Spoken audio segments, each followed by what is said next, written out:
to actually sit within Parliament so that we can actually be able to reflect the departments of Parliament or government and put them into check.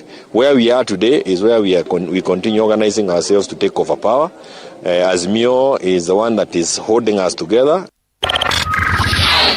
Tension is high in the Tana Salt area in Magarini and Tana Delta after salt company allegedly began forcefully evicting more than 5,000 residents to expand its salt dikes. Residents staged protests saying the move is unfair and accusing the company of pushing them off their land. They say they will not leave the land under any circumstances. La kwanza, sisi tunakubali wawekezaji. Tumekuwa na wawekezaji hapa, mmoja ni Tana Salt. Na amekuwa hapa na sisi, anaheshimu jamii. Mwingine ni Kurawa Salt, anaheshimu jamii. Na mwingine alikuwa hapa ni Kemu Salt, ambaye Sheikh Bruhani tumekuwa na yeye. Tumekuwa pia na Hassan Zubedi, hajafanya unyama kama aliyotufanyia Ken Salt. Iran has warned countries against getting involved in its war with the United States and Israel. This is after President Donald Trump urged world powers to escort oil tankers through the Strait of Hormuz, choke point in the Gulf. Iran also sent a stern message to its Arab neighbors, telling them that the Islamic Republic has sufficient evidence that U.S. bases on their territories were being used to launch attacks. And that's the truth on Radio Generation. Good morning, I'm Winnie Maganga.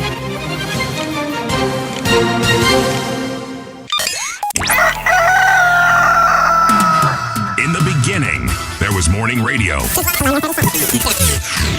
But now there is Radio Generation's The People's Breakfast. Curious and bold, getting facts from the shadows. That's what it is. Now, as the city wakes and secrets stir, a bright new voice shines. The People's Breakfast. Your morning, your voice, your journey. Good morning. Good morning, my neighbor. Welcome to the home of hard truths and bold insights. Radio Generation. A very good morning to you. How are you doing? This is Radio Generation. The time right now is 4 minutes past 6 o'clock. It is the 16th day of March 2024. 26. What? Why am I going back in time? But guess what?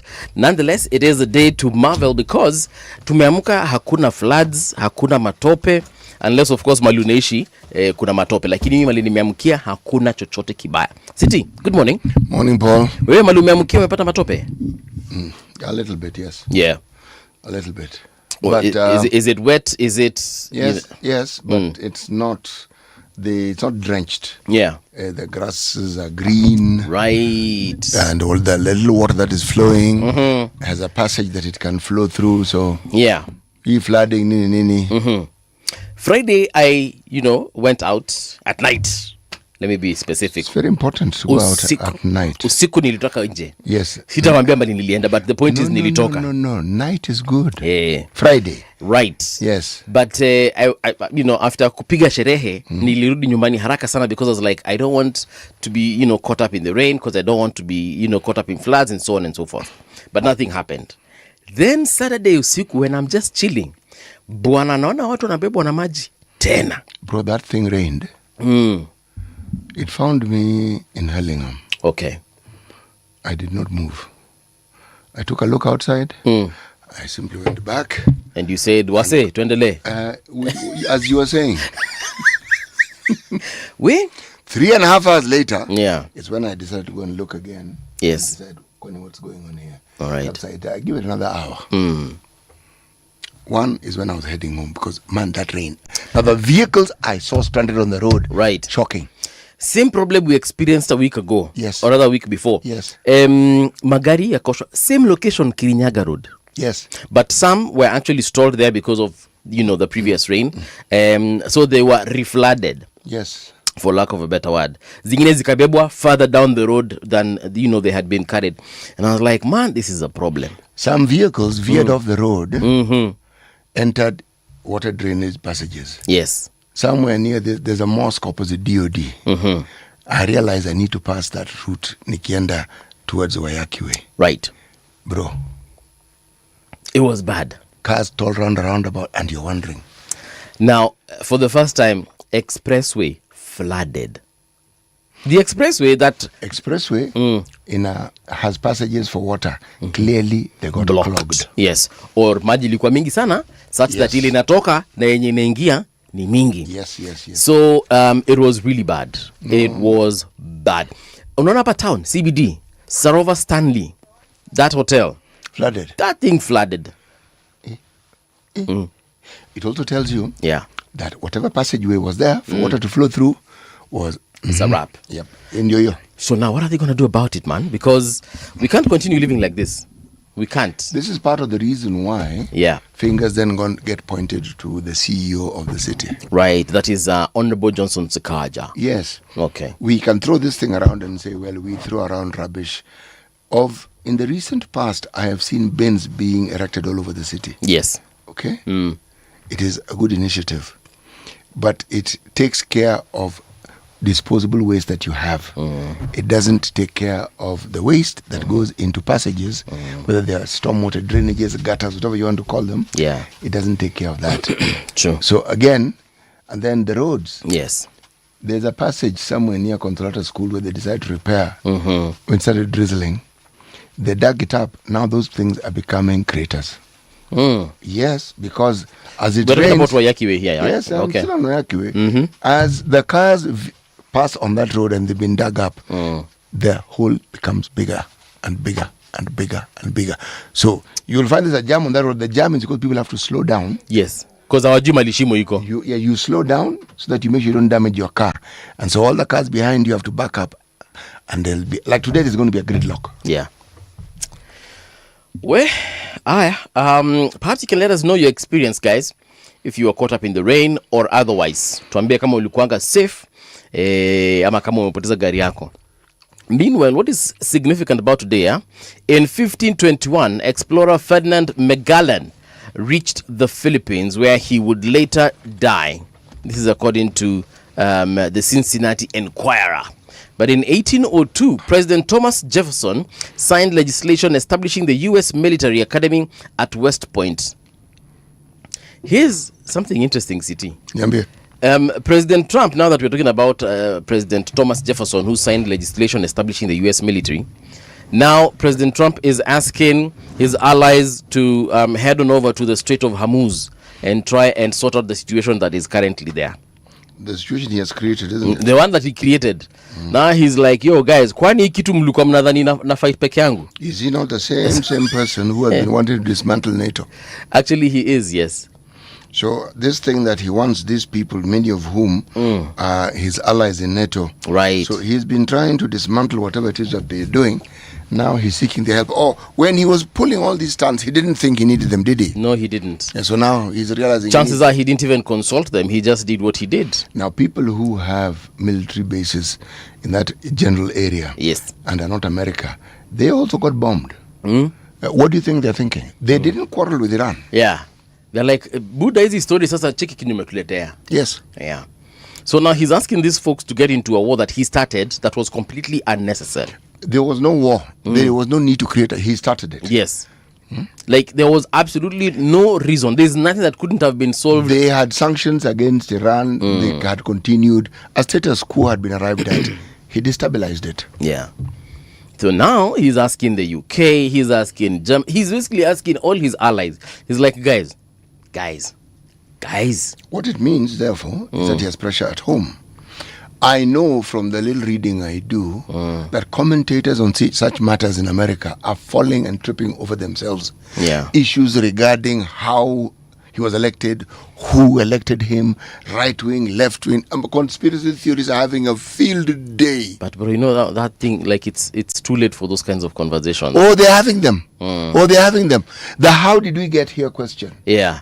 Okay, maybe they should have it so that they don't get back there ever again. But for now, they have to deal with this guy for another, is it 2 years? They don't actually. They do. No, they don't. They have a midterm elections. Midterm elections, if the Congress has more Democrats, then that guy's power is gone. Yeah. That's it. But they have to deal with him as president unless something happens and they need to impeach him. The country can't move if Congress refuses to fund anything. Yeah. He's able to do these things because he has a majority and Congress can decide to fund EV. The moment if that happens, and in the midterm, the Democrats have more people. Right. Story kwisha, game short. And let's not forget that he has another problem at home as well, the Epstein files. Epstein, wajua hakufa. Alidedi, bro. How do you know? Jamaa alinyongwa. They did an autopsy on him. Yeah. They concluded it was a suicide. They told us, ndio. Okay, sasa mimi unakumbuka mali Tupac Shakur alienda? Na Elvis. Elvis Presley. Yeah. So alienda Cuba. Epstein pia nafikiria benda huko. Tupatie methali yetu please. Uko na shida nyingi city. Problems. Nilikwambia tunaenda last week we were in Cape Verde, right? No, Algeria. Where were we last week, by the way? I think we were in Algeria. Anyway, where are we this week? In Tunisia. All right. There's this proverb. It cracks me up. Tell me about it. Okay. I've told you this before actually. He sells the monkey and makes fun of the one who buys it. He sells the monkey and makes fun of the one who buys it. Yeah. Oh yes, I remember it actually. Remember it? Yeah. There's a reason why I went back to it. Okay? It is how cyclical or cyclical some people say things are. You start something believing one thing will happen. Yes. And before you know it, something completely opposite. Yes, and guess who the attention is turned to? You. And if we're to use the English expression, you have a lot of egg on your face. Ndio hiyo sasa. Hapo tuko hapo. Tu wa Tunisia kuna kitu walikuwa wanajua juu ya Trump.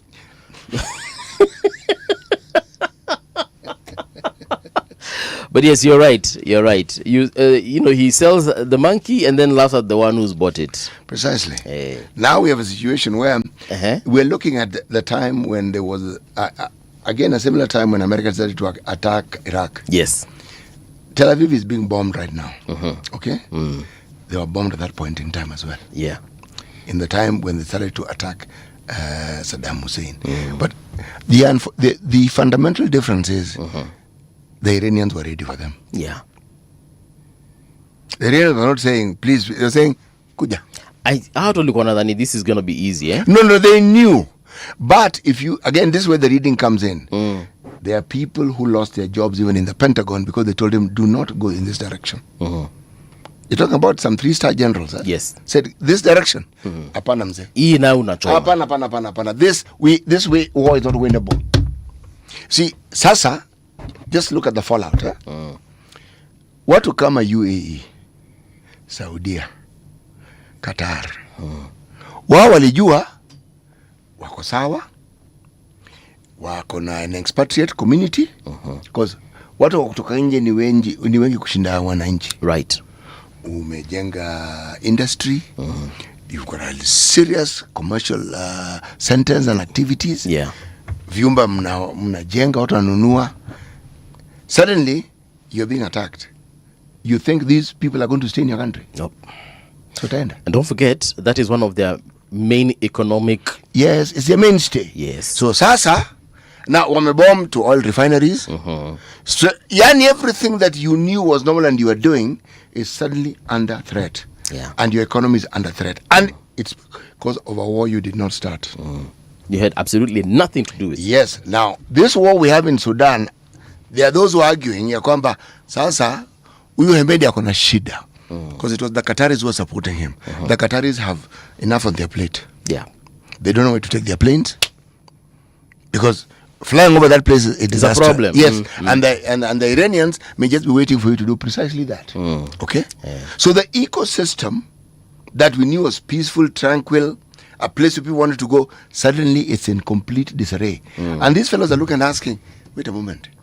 How did we find ourselves here? Is getting along with these Americans, is this really the best way to go about our business? See, those questions which are arising suddenly put the American position rather untenable. And then their so-called Western allies, they're also wondering, kwani, we didn't have a quarrel with these guys. Yeah. We actually don't have a problem with these guys. Okay? China, on the other hand, and Russia saying, We sell them to you. Hizi zinatosha. Waje tuongeze ingine. Lakini hazitoki kule wanajua. Take a little bonus. Now you have a situation where it's bad.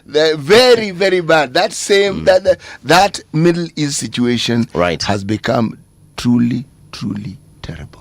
And let me tell you who's the people who are laughing. Sorry. Of course, like you said, China and Russia. Kwanza Russia wanasema, bro, we are no longer in the headlines. We are no longer in the headlines. Noma sana. Noma. Let me take this first story here. It is by Samuel Otieno. It's quite a sad one, by the way. And it's about the death toll that has climbed to 66 because of the flooding that we have recently experienced. Now, the death toll from the ongoing floods across the country has risen to 66 as search and rescue operations intensify. In a statement on March 15th, 2026, the National Police Service said the fatalities, including 50 men, 8 women and 8 children, following heavy rains that have caused devastating floods in several parts of the country, has been registered. Now, Nairobi has the highest number of victims with 33 fatalities. The Eastern region follows with 18 deaths, while the Rift Valley region has recorded 8.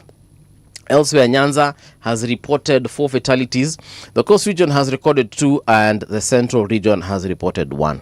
You know, I was watching a family that is in distress. Why? Because this mother, she was crying for her son, an adult son, who has been lost in some water body somewhere. They have been digging for the last couple of days. Manze hawajui mwili iko wapi.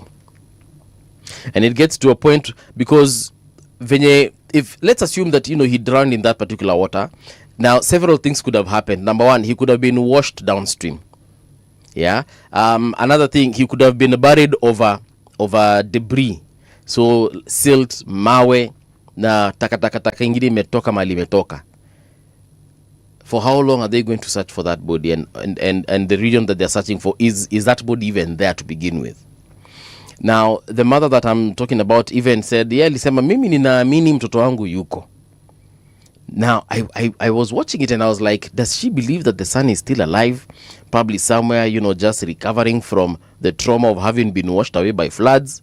Or is she talking about, ninajua mtoto wangu ako mahali hapa karibu na maji na tutampata? That for me was one of the saddest state of affairs I've ever watched on news. And I really sympathize with that family because, there's something they're still dealing with. They're dealing with loss. Maybe to some extent they're in denial that, that person was, is trapped in that water or trapped in some debris somewhere. But most importantly, and this is now the worst one, when they have to come to terms with the fact that he is gone and perhaps they will never find him or find his body at that particular point. Yeah. That one for me, man, nilifeel. Nilikuwa na wachoki tunasema, yani hapa kuna like 17 things happening in one video. And that's quite sad. One of the tragic things about these things, my friend, especially deaths caused by the sudden flooding we have. Yes. They were all avoidable. Yes, they were. We were warned well ahead of time. We knew.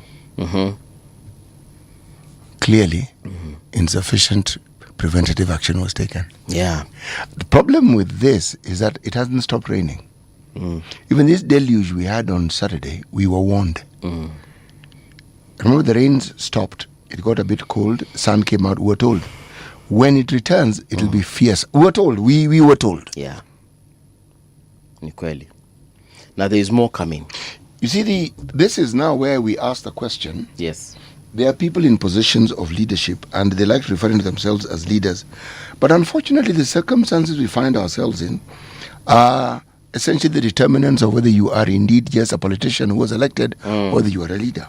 But it also brings in the question of capacity. The individuals who are in these positions which require leadership and who are self-acclaimed leaders, are they up to the task? Did we give jobs to people who cannot do them? We did. I actually think we did. Yeah. We did. And I'm talking about at every level, whether it's county all the way to national government. This one now, I will not even point fingers at one person. No. It's Hii from top to bottom. Government is government. Is it bottom to top? Yeah. Top to bottom. Government is government. Yes. And then when you say government has the legislative arm. It has parliament. County governments also have a parliament. Again, did we give the MCAs, did we elect people of the capacity? Because beyond telling us what the county governors are doing and the absence of God knows what, at least these days we don't hear stories of benchmarking. Yeah. Okay? These fellows we elected as our representatives of the county government, are they equal to the task? Again, the question unfortunately has the same answer, no. Yes. No. And now we have people who are telling us they want to also vie. And you're thinking, to do what exactly? If something like this doesn't wake people up to understand that the need to hold leaders accountable is really important, then more of us will die. Next time we have such a thing, we won't be saying 60, we'll be saying 600. Again, unavoidable. So how many people need to die before we understand that the people we elect to represent us must represent us in every single way? They are the ones who must find solutions to the problems we have. Yeah. That's why we've delegated the powers to them. Yeah, true. Now, on to this other news story by David Abonyo. Safari Rally Kenya to be fully funded by private sector from 2027. First of all, big shout out to Takamoto Katsuta. Or is it Katsuta Takamoto? He won the WRC yesterday. Safari Rally. Ndio hiyo sasa. Jamaa alishinda bana. And did you watch it? Like I told you, I followed every single day. Like I told you, I don't watch. So you imagine that because it was a weekend, somehow I was going to watch. I told you, I do not watch. Niliamka hivi nilikuwa na watch hiyo kitu. My two favorite, sports events. No. I mean, two favorite rally drivers were Takamoto Katsuta, of course, and his very good friend Adrian Fomo. Fomo is from France, and then of course Takamoto is from Japan. These two folks, they had this rivalry going on, and it was absolutely beautiful how they were competing against each other. And the commentaries, man, they were mad. Every time a journalist would ask them questions, they would just throw jabs at each other. And for me, it is what made the rally even more interesting. Let me ask you. Yes. This rally driving, since you are the one who actually does this thing and you understand it. Right. Explain to me. First of all, why do they have these small cars? Why don't they drive big cars? Yeah. Small cars are lightweight. And even their body, the frame of the body is not made with the kawaida like metal that we use on regular vehicles. It's a light. I don't know if it's plastic or it's something else, but it's really lightweight, therefore helping the car move faster. The lighter the vehicle is, the engine is carrying less. Yes. So the lighter the vehicle is, obviously the faster it moves. And in the trunk, what we like calling boot here in Kenya, they only have 2 tires in case of a flat tire. Yes. Now, one of the drivers actually lost his, nilisikia wakiita right back quadrant. Kuna gurudumu lilitoka kabisa. Lakini gari bado lilikuwa naenda. Na jamaa alienda nayo mpaka mwisho. Okay, hakufika nayo mbali sana. Alijaribu akangangana akafika mahali akarealize by the anaribu gari. Hakuna mali nenda. Hata si story si kuharibu gari. He just realized whatever I'm attempting is futile. So iliponyoka. Ilingoka, and then he dragged it for quite a distance, a few kilometers. It was not repairable. No. So what they did in such cases, you just get a replacement vehicle. Usually you have several. They have replacement vehicles. Yeah. When your car is completely damaged, they just replace it. You are given another one. Another car. Safi, brand new. Hapo. No, not hapo. For that segment of the race, you're retired. They call it retired. So you're retired from that. Okay, how many segments do they have? They usually have, I think there are 4. I'm not sure. So for that segment, you're out? Yes. So ikiharibika kama ni gurudumu kabisa and it cannot be repaired, you cannot do a replacement tire, or you can't fix whatever it is that is broken, you're retired from the race at that particular point. And then you continue the next leg, the next But day. How many spare cars do they have normally? I honestly don't know. But inajua yako ikiharibika, unapata replacement vehicle because you have got to finish the race. So these are Okay. How many classes of competitors do we have? What do you mean classes? Are they all the same? I mean, like, do all the vehicles in the Safari Rally have the same engine capacity? Do they have the same? Yeah, you get into dogo, bro. No, the engine may be different. Yeah. There's cars that can be small, but there are four vehicles in the Safari Rally for this year. 4. So yes, we have the Hyundai team. Yeah, but no, but they provide the vehicle. So it's a Hyundai. You're not in Hyundai, but you're driving a Golf, Volkswagen. It's a Hyundai you're given. Then we have the Toyota Gazoo Racing. So they also have the Toyota Yaris, to be specific. That's the model. That's a vehicle. Yes. Yaris, yes. Yaris ni vitu tu. Ni venye iko na a fancy name called Yaris for the racing, whatever. So, then we have a Skoda. Skoda also have their own version. It's called the Skoda Rally 2. And then now we have a Ford. I'm forgetting the name of the Ford vehicle, but yes, it's a Ford also, same. So they're in the same class. Hakuna ati gari kubwa, hakuna mtu anakuja pale na Range Rover, hakuna mtu anakuja pale na tuk-tuk. Zote same engine size, same specifications. Hakuna Subaru. But back in the day they used to be there. So I don't know how they usually plan these things really, but this is more or less a nutshell of how the race in Kenya was handled. But also that's what they do, because these same guys will go and race in France. They will go and race, I think, in Myanmar. There's another place they also go. So it's the same team, they just keep on moving. Na wakienda huko tena hizi gari ama tena gari zingine, kama hazijaribika watena nazo. What can be repaired will be repaired. What is irreparable is replaced. I see. Right. Thank you for the information. You're welcome. I don't actually watch. If I am sitting somewhere and it's on, I will watch. Yes. And I'll do exactly what I've just done. Right. I'll be asking. Good for you. So, I also find out every single time I'm watching this thing, I just get new information. So I just... Now, how many Kenyans competed? I know of a lady that competed. There are several Kenyans who competed. There's a lady actually who competed and she was pelted with stones and she had to be retired out of the race. She bowed out. Pelted with stones by whom? Imagine by locals. Why? I have absolutely no idea. Which part of the race? Yes, it was the Saturday leg of the race. Yeah. I think ilikuanga Hell's Gate na huko. Alitandikwa na mawe mpaka akajitoa. Nini sasa? Akajitoa tu kwa race. Kuna Wakenya wako na tabia mbaya. But ni watoto, not adults. Watoto ndio walimchapa na mawe, so her vehicle was completely damaged. Yeah. The screens were completely damaged, so she was... So what did they... Anyway. So she left the race completely. She I think she was also traumatized. Was there anybody else who had themselves pelted with stones? No. It's the only one that was reported. Kama kuna mwingine alichapa tujui, but huyo specific one yake alireport na akasema tu, guys, niaje, I'm out of the race. So anyway, President Ruto has said that going forward the Safari Rally will no longer be funded by the government. Ameambia private sector, ingieni pale, fanyeni ile kitu. So there's an opportunity for radio generation. Sijui kama Openje ataingia next season. Next year ingia na kagari kale kake tunonanga akichukuliwa na hapo kauba. Yeye ataingia na Demio. Acheni wapatie Google Maps traffic updates and tell you what's happening on the roads of Nairobi and if you are going anywhere this morning. Ngong Road is not looking bad at this particular hour. I can see a little bit of traffic around the junctions and roundabouts. For example, Palivo, Nairobi Funeral Home roundabout. I can see a little bit of traffic there, but it's moving nonetheless.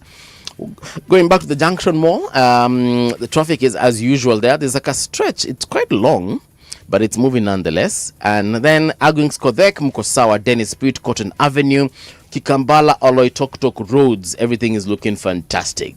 Getting to the CBD, I can see that absolutely clean this particular morning. So you guys are moving quite well, which is actually good news. If you're coming through from Mombasa Road, everything looks, expressy. That means that you guys are not stalled anywhere. Nyayo roundabout, also the one that is usually looking bad at this particular hour, is quite clean. But going further back, when you're coming from Airport North Road, that traffic there is cray-cray. I mean, it's crazy. If you're joining Outer Ring Road as well, si kubaya sana. But naona kwa mfano pale Manyanja Road kuna traffic. Pale watu wanaingia Feather Estate kuna ka traffic kidogo, lakini zaidi ya hapo mko sawa kabisa. Tasia hamna shida yote. The road that is Jogo Road, after you've left Manyanja, you'll find a little bit of traffic at Makadara, but that's little traffic because of, I think that's a bus stop. So those are buses stopping there for people. Alafu pale Buruburu Kiambiu, sorry. Hiyo barabara yote inakaa Kiambiu. BIU, so ni Kiambiu. Mko sawa. Isili, I'm looking at a map of Isili and it's actually looking good. Pale BBS Mall, Ring Road, nini barabara inajulikana kama Meru Road, Pumwani uko kote, Mohamed Yusuf Haji Avenue uko sawa kabisa. No complaints whatsoever. Thika Super Highway, it's thick with traffic right now, especially if you're coming from Muthaiga, Kiambu Road, joining the main highway. Utajua haujui. The highway going back all the way to Kenyatta University, oh my goodness, today it's bad. Yes, today is really bad. Like kutoka Kasarani urudi nyuma uende ni kama unaenda Githurai Kenyatta University. Leo hamsongi. It's like everyone has chomokad. Ama ni matatu zimekoma kwa barabara. Yeah, it's really bad. All right. If something changes in the roads, I'll definitely let you know. Watu wa Mombasa, Mwambaje. Traffic on Radio Generation. All right, let's check out what is on the magazeti this particular morning. Kenya ni mateka upinzani. Hivyo ndivyo Taifa Leo inasema. Gachagua, Kalonzo na Wamalwa wadai watu wenye mamlaka wameteka taasisi na sekta muhimu za uchumi. Viongozi wa upinzani wadai kuwa viongozi wenye ushawishi wanatumia mamlaka yao kunyakua mali za watu binafsi, mashirika yenye faida na hata biashara za umma kwa manufaa yao ya kibinafsi. Habari hiyo iko katika ukurasa wa pili. Kuna picha pale ya viongozi wa upinzani Kalonzo Musyoka, Rigathi Gachagua, Eugene Wamalwa na wengineo. Naona pale huyu ni nani? Dan Maanzo ambaye ni seneta. Wanasema ya kwamba ni kubaya sana. Hali ya biashara huku na serikali kidogo inaleta tashwishwi. Trump aomba msaada kupiga Iran. Ayasihi mataifa rafiki kumsaidia kuzuia Iran kutatiza usafiri wa Hormuz. Ruto aingilia mzozo wa Joho na UDA. Rais ahimiza wafuasi wa UDA eneo la Pwani kukomesha uhasama na kukumbatia umoja. Pata hiyo katika ukurasa wa 5. Mvua ya laana yazidi kutesa nchi. Wanaita mvua ya laana. Siku chache baada ya kuangamiza watu 69, mvua hatari yarejea kwa kishindo. Hiyo tuipata katika ukurasa wa 2. Mbai aeleza tukio la kura tata za 27 mwaka 2007. Ndio hiyo sasa. Mbunge huyo asimulia jinsi alivyoelekezwa kumlinda kivuti wa ECK.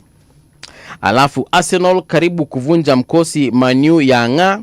Kikosi cha Ateta chapanua pengo hadi alama 9 kileleni, ligi ikizalia na mechi 7 pekee kukamilika.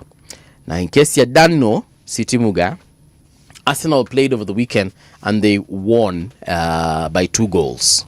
That team is about, it's called Liverpool, isn't it? Liverpool, yes. We played yesterday and we drew. We were playing with Tottenham Hotspurs. We drew 1-1 after leading the entire game for quite a while. Kidogo Tote wakakuja wakafanya ile kitu papo waka-equalize. And I was like, what the hell? Right. We were actually number 4. Right. Now you are? At the EPL table. On the EPL table, now we are number 5. It's all right. It is not all right, City. Number 4 is a good place to be. How many teams are there in the EPL? 20. Yeah, you're in the first 10. City, we were number 1 last season. Yeah, do you understand what this means? Yes, it means that you're number 5 this season. Now we have same points with Chelsea. That means wakifanya tu, no, with Aston Villa, sorry. Kumaanisha wakifanya tu kitu hivi wanatupita chushwa. And where is the problem? clearly you're not a football fan. You need to win some games, isn't it? Yeah, we need to win. Actually, going forward, we need to ensure we've won every single game. Otherwise, we're in trouble. Then win, by all means, please. And we have 49 points. The leaders, I think, have got, what is it, 70 points. Wametutandika, wametuacha na mbali. Yeah, now wafuata wako na sijui 61, I think it is. Manchester United also played. I think they performed fairly well. They actually won their game, if I'm not wrong. But yeah, that's that as far as sports, or rather football, is concerned. Under fire is what is on the front page of the Standard newspaper. The judiciary, once hailed as fiercely independent after the enactment of the 2010 constitution, now finds itself at a crossroads as critics accuse it of increasingly bending to the whims of the executive. A pattern of controversial rulings, ignored court orders, and the transfer of judges whose decisions rattle the state is raising fears that the presidency is tightening its grip on the courts. According to Patricia Buyesha Angaya, she's a legal scholar at Kabarak University, this is what she says. When a judge is transferred before delivering a judgment, the succeeding magistrate or judge must often start the case anew, a principle known as de novo. This results in delayed justice for litigants who may have been waiting for years for a resolution. Hi, City, over to you. Goodbye. Yeah. Let's look at the Daily Nation. Inside the 2007 state operations to keep Kibaki in State House, polls dispute. The phone call came on a tense Sunday afternoon, December 30th, 2007. It was made to Nimrod Mbai, then a police sergeant attached to the security detail of Alfred Mutua, the government spokesman. The story that I'm speaking to you of is found on page 12 of the Nation. You may want to know what it is that I'm talking about in details. This is what the headline is if you look at the paper. Mr. Mbai was tasked with safely taking Kivuitu from KICC to State House. How the cover of Blackout was used to declare Kibaki winner. Kivuitu was taken into a room where he was recorded by the public broadcaster announcing election results. Our fear was that if Kibaki was declared winner, Raila would get a judge to get an injunction stopping the swearing in. The phone call came on a 10th Sunday afternoon, December 30th, 2007. That's the date. It was on this day, it was his off day, but the election crisis gripping the country had already turned the capital into a place of nervous anticipation. He was informed to be on standby. Mr. Mbai, currently the Kitui East MP, recalls that even before the call came, police units across Nairobi had been placed on high alert as events inside the National Tallying Center at the Kenyatta International Convention Center grew increasingly volatile. Around 4 p.m., Dr. Mutua called me on a private line. He said, in that brief call, Mr. Mbai recounts that his boss asked him to rush to the office on the third floor of KICC. Where he arrived, he found Mr. Mutua seated with another man. I was told, you can see what is happening. We don't know how the day will end, but we know Kibaki must remain president. So, if you read the story, they are telling you that what happened on that particular 2007, the Kibaki election did not, this is me interpreting, was not different from the 2022 election result. Okay. Remember, 2022, 4 commissioners decided they are bolting the thing. Right. They are called the Cherera 4. Cherera 4. Right. Yes, okay. And so they went to, what's that hotel called? Serena, yes. No, Sarova is Pan-African. Right. This one is Serena. Okay. They made their statement. The needle didn't move an inch. On this particular day, we are being told, one, Mr. Kivuitu had to be taken dak usiku and made the announcement on the Voice of Kenya or KBC. Yes. Which country are we in? Which country are we in? We're in Kenya. Right. 254. Yes. So right. I don't know what it is that people keep complaining about. Something happened before. Did we take precautions to make sure they don't? Actually, we did. Because 2010, we got a new constitution. And we were clear about how it is results that will be announced, how we shall swear in our presidents. The works and on which day our results to date do not get announced at the polling station. Where the counting is done, we do not do that. So, when we don't do that and the results are announced elsewhere, why on earth are we complaining? Yet the law is very clear. It's clear. You can ensure, because it is tallied and it is announced. Just tally. Why can't we have people who ensure that you are tallying in all these places? You know, Honorable Martha Karua, that when she was here the other day, she told us that wakati wa 2002, had they known, they would have declared their own results as soon as they were counted, because she told us that they had the results already. They did. By the end of the day, the first day, actually, of the voting day, which is the only day. They did. They had the results. Why didn't they just call them out? Na akasema, alisema, if I remember very well, alisema that them they knew they had won. They were just waiting for the official poll master. No. Allow me to just say this. Yeah. She is a lawyer, for heaven's sake. She knows the Maina Kiai declaration. She knows all these things, man. But what you're saying was, we knew what to do and we didn't do it. Yeah. She said it and she was like, I mean, because them, they knew. We knew. Walijua kitu ni yao. Walifanya hesabu yao, tally yao. They should have just announced.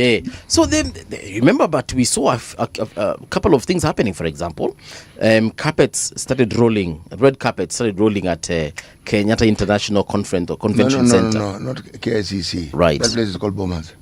No, for the Azimio team. Hao walikuwa naenda kufanya announcement yao wapi?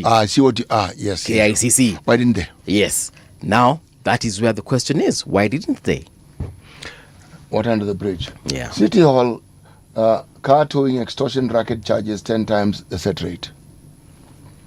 Rogue police, Nairobi County officers are colluding with tow truck operators to extort 10,000 from motorists, yet the legal stipulated charge is 1,000.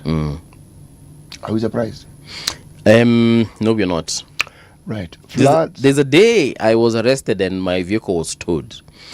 And yes, I was charged 10,000 Kenya shillings. There was a day I stopped because someone was crossing the road. Right. Before I knew it, there was a Land Rover in full front of all these people, and they had jumped out. Your vehicle was towed? No. Right. No. I got out of the car and asked him what the problem was. Said, why am I standing here? I said, did you not see that person crossing? Tigani said, you have come and stood exactly, you stopped your car exactly where the person was. Said, we're towing you. I got in the car, reversed and went on. Yes. Na life ikaendelea. Yes, what are they going to do? What they did for me is they towed the vehicle and then they deflated the tires. Yeah, no, everything that you've mentioned so far is illegal. There are these very young, excited young men came, one wanted to open the door of the car. It's when I got out. Me, I was extorted nililipa because, to be honest, I didn't want the headache. No, me sikulipa. So 10,000 first of all for towing, and then 5,000 for storage. 500 shillings for every tire to be reflated or inflated. Yani kuna jamaa anakuanga hapo standby anakujanga na kakitu ka kuvuruta kanini. Kanitwa jaka kitu. Kuongeza pumzi. Alikuja nayo that big thing, he came with it. Then akaniekea pums na nikamlipa 5 times for 2,000. So basically 12,000 shillings. It's a very, very, very painful experience. Yani 12,000 shillings that you hadn't planned for just went like that. It's not an expense that you had anticipated. It's not like you were sick. It's not like someone has borrowed that money. No. It is money that you have been extorted. Now, by the way, they have other people they are dealing with. So it's either you pay ama ukae kando tumalizana na wengine kwa hii line. Kaa kando bana. Atuko hapo ndio my right man. Fanya hivi wewe na rights zako pale kando. Wacha nimalizana na wenye hawajui rights zao. And that is this. Yani unatoanga tu pesa unapeana na hiyo life inaendelea. Anyway, endelea. Toyota's Kakamoto wins 2026 Safari Rally for his maiden WRC. Right. There's a picture of President William Ruto with the rally team at Kenya's Hell's Gate, Naivasha yesterday. Yes, well done, congratulations. Carry on. Bang in the middle of the paper, how fraudsters run public service. Surcharge, the anti-graft agency has recovered millions of shillings from convicted officers. Let me just read the details so you understand. 250,000. In 2023, reportedly, the Kenya National Qualifications Authority, a state agency that vets academic certificates, found that almost 250,000 civil servants had fake certificates. Almost a quarter? 250. Oh, quarter of a million? Yes. Okay. Out of the 28,000 cases forwarded to the National Examination Council, 91 public institutions, at least 1,280 certificates were confirmed to be forgeries. 70% of state corporations account for 70% of the forgeries.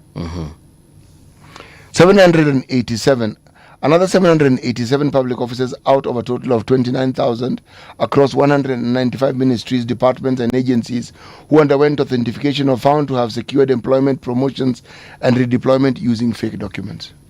You know, that story reminds me of something Nani alisema hapa. Boniface Mwangi. He doesn't believe that we have a million. How many employees are apparently in government? Like a million. Yes.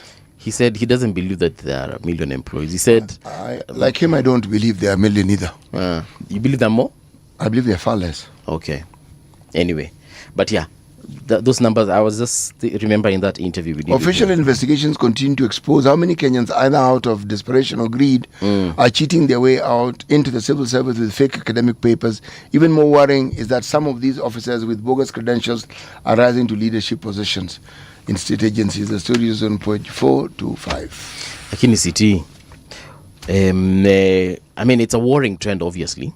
But you remember that time when we also had politicians presenting fake politicians papers who had not acquired the qualifications they claimed to have, and then there was these last minute rushes and there was an issue. The governor of Nairobi has a problem with that sort. Yeah. Apart from Sakaja, yake si walisema ni a Teams University in Uganda. Yes.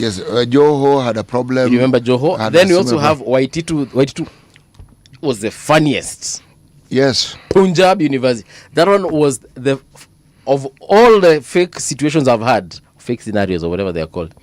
Hiyo ilinimaliza. Why? Because I had never had, I cannot imagine What did you do? in an Indian university. I'm not saying that he cannot go. I'm just saying that I cannot imagine him in an Indian university. You don't think their collective father did not go to university in India? Baba Yao. Oh. I'm just saying that I cannot imagine Honorable Waititu in a university in India. I imagine him at MKU, KU, University of Nairobi. I'm saddened that the man was so careless. I rather liked Waititu. If you follow his political career, that man made something of himself from very humble beginnings. True. Okay? True. He was a serious landlord, probably still is in Kibra. The man was a councillor. I mean, it's a nice story when you listen to it and you look at the way the man has done things for himself. Yeah, but look, the things I want to say I cannot say on live radio because it's like I'll be encouraging criminality. Yes. But let me just say this. For heaven's sake, if you really feel determined that you must steal, should you not be a little clever about it? That's what I'm saying. I cannot imagine the collective father akiwa Punjab University. Hiyo kidogo tricky. Whether he studied it online, whether he was there physically, budo hiyo kitu ngumu kidogo. But anyway, I saw him at the Safari Rally over the weekend. Collective father? Yes. I thought collective father was my exact reaction. Was enjoying his scholarship at committee. Me too. So someone, I don't know if it's AI, I don't know if it's an old video or it's a current one, but apparently jamaa alikuanga huko wakiona akina Takamoto Katsuta wakiendesha magari. So I was like, but I thought this guy was at committee. Let's just put it to you this way. Maybe there's something within the law we don't understand. Yeah. For good behavior, they let you out on weekends. Or there's that. Or maybe he has been pardoned and we don't know about it. We don't know, but if he's out for the weekend, then it is what it is. The people of Kiambu surely can they get back their money? Mamaliza.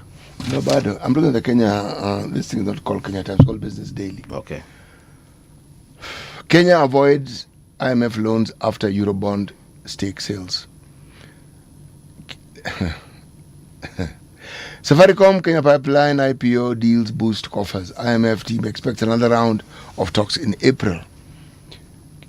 Kenya is not interested in funding from the International Monetary Fund for months to the head of the financial year in June. This I have a problem with. Okay. Buoyed by billions of shillings it has received from the Kenya Pipeline Company's initial offering, the issuance of new Euro bonds. The Treasury says it has adequate funding options for the budget running to the start of the new financial year in July, dodging the painful aid conditions like high taxes, job freezes, and spending cuts associated with the fund. A team from the IMF headquarters in Washington completed its staff visit to Kenya early this month, meeting top officials that included Treasury Cabinet Secretary and Central Bank of Kenya Governor. The Treasury Cabinet Secretary John Mbadi said Kenya was not keen on new funding from the IMF, arguing that the talks focused more on technical details without providing specifics. I would like to see what it is we are going to pay for the debts we owe this month. I would like to see. When I see it is when I'll determine the authentication of this story. Shareholder fights Rock Credit Bank for Onyachai ties. A shareholder dispute at Credit Bank been referred to arbitration amidst alleged irregular insider lending, favoritism of top owners, and weak recoveries of unpaid loans. The High Court has ordered the warring parties to resolve the row which has sucked the family of former Cabinet Secretary Simon Achai to international arbitration in line with shareholder agreement. 3 mandatory shareholder includes Ketan Devan Morjaria and J. Rajankant Karya filed the court petition citing breach of regulatory rules of professional treatment of entities associated with the bank. KCB books 3.1 billion gain from sale of a national bank. We're selling everything, aren't we? We are actually. Okay. Unit trust investors crossed 3 million. The number of Kenyans investing in unit trusts or collective investment schemes have crossed the 3 million mark in December 2023, highlighting the continued interest in pooled funds.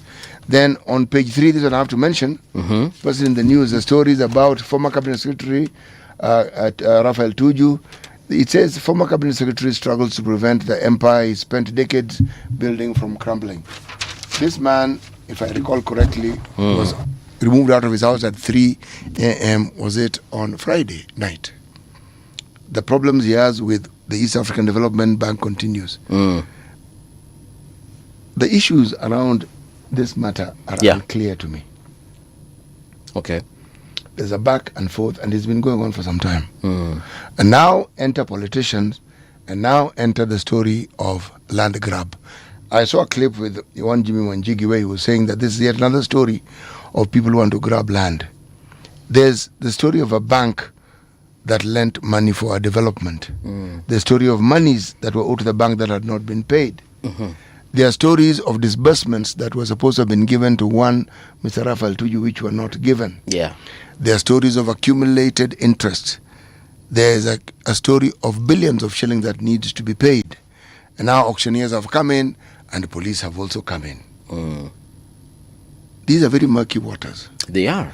East African Development Bank have not spoken. But Raphael Tuju seems to have focused his eye on one Mr. Fredo Jambo, who happens to be the lawyer for the law firm. He is heading the team that has pursued this matter. He is a lawyer representing a client.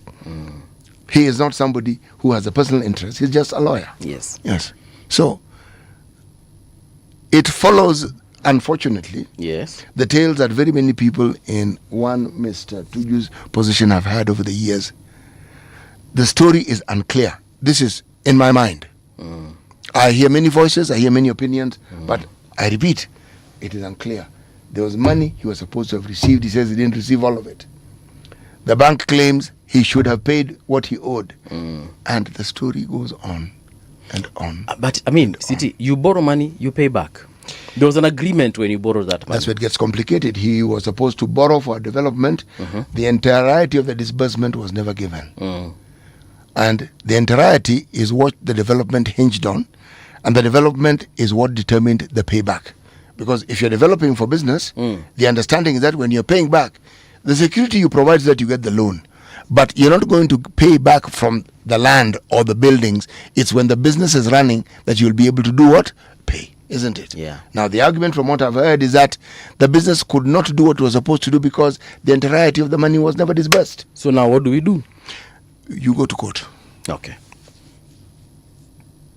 The amount of police around that the properties, because remember there's the one I think it was like a residence, and then of course there's the hotel.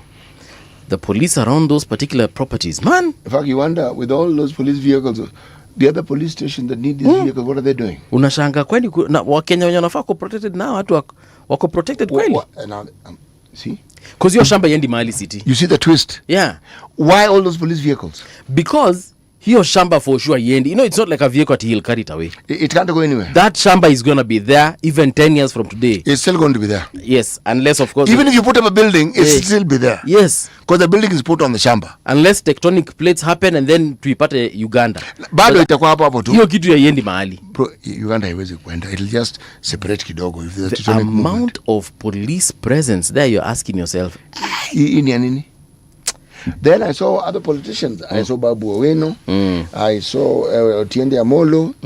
I saw Professor PLO. Yes. What really is going on here? You know, that's the thing that I don't quite get. Yesterday they did a church service in front of the property. Like they literally brought in seats, they brought in mchungaji, na wakafanya service nje ya gate. Umemaliza gazeti? Umemaliza brother. Wacha nisalimia wawili watatu before tuingie katika habari. John Mutua niko tuned in hapa. Thank you. Dr. Hosea Koech. Good morning Paul and City. Looking forward to today's show. Polite tall guy, good morning from Nakuru. Marit, good morning kings and queens. To Posite Kata Simu. Hesbon Sidon, good morning City and movie. Can we have value addition for flood waters, then export the same to arid counties? We can make good money. I actually asked this a couple of days ago. Empowered is saying, happy to tune in as always. Amesema, good morning Paul and City. Next time, can we have local proverbs, like proverbs from our local languages? I'm sure our forefathers were super wise. Be what Boaz amesema, good morning City and movie. I wish you and all RG fans a good week. Tuned in after a long weekend of waiting. Emmanuel amesema, City and movie, what the hell is going on with Rafael Tuju? Exactly, we're asking the same, Emmanuel. Douglas Kibogonga amesema, morning City and movie, salamu ni nusu ya kuonana. Machungu Kaleb amesema, kwani hamsomi Waititu aliachiliwa na bond? Hala? Big Daddy Kula anasema, unfortunately, Waititu secured his release on the 5th of March 2026 through a 20 million cash bail. Mike, I didn't know this, guys. The real is saying Rafael Tuju is not an innocent man. He did upset Ruto. Okay. All right. Okay. So, hapo ndio tumefika. Yeah. Alikasirisha Ruto. According to the real SC. So everything boils down to Ruto, does it? According to him, clearly. So why don't we say then that it is Ruto who posted bail for the collective father? Lakini bro, unakaji jela months. Kidogo hivi uko na 20 million ya cash bail. Kidogo tunasema you are in jail. Then can other inmates confirm walibona huko? Kidogo City, swala lako nyeti sana.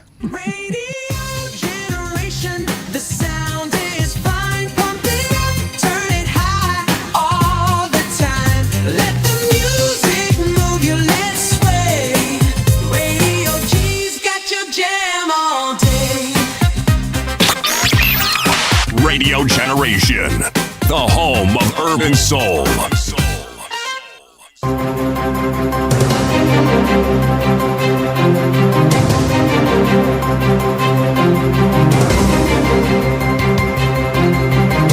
This is the Radio Generation News. Good morning, I'm Winnie Maganga. Several officials linked to the Nairobi hospital are still in police custody over unclear reasons. Those detained include Dr. Job Obwaka, Hospital Board Vice Chairperson Samson Kinyanjui, Director Valerie Gaya, and former Director Chris Bichage. The officials are being held at Muthaiga Police Station and Pangani Police Station. The Kenya Medical Practitioners and Pharmacists and Dentists Union has warned it may call a doctor's strike over the arrests. The United Opposition has criticized what it calls the illegal takeover of property belonging to former Minister Raphael Tuju, led by Wiper Chief Kalonzo Musyoka. The leaders say any disputes over property must be handled through the courts and follow the law. Tuju was over the weekend evicted from the Dari Business Park premises over long-running debt dispute. Our friend Raphael Tuju, usiku wa manane, hata sheria inasema if you want to and you are court auctioneer, unataka kwenda kuchukua mali ya mtu, usiende saa 9 usiku. Na vile Rigija amesema magari ya police is like an invasion, an invading army. Tunasema haki ifanyike kwa Raphael Tuju. Nairobi Senator Edwin Sifuna has accused the government of failing to implement the 10-point Memorandum of Understanding signed in March last year. Speaking in Meru County, Sifuna claimed the government has continued to misuse police power, leading to cases of killings and abductions. He also accused the Kenya Kwanza administration of ignoring key commitments made in the agreement. Tuliketi baba akiwa na mimi nikiwa pale, tukaandika ile MOU ambayo ili expire tarehe 7. Tuliandika hiyo MOU ndio hivi vitu iwache kufanyika. Sasa siku ile MOU imeisha, badala wakuja watuambie mambo ambayo wamefanya, wanakuja na uongo na ukora. Sisi tunataka turudishe nchi yetu kwa ile reli ambayo iko katika katiba yetu, kwamba tunaweza kuwa nchi ambayo tunatawaliwa na maadili 5 ama 6 muhimu ambayo iko katika katiba yetu.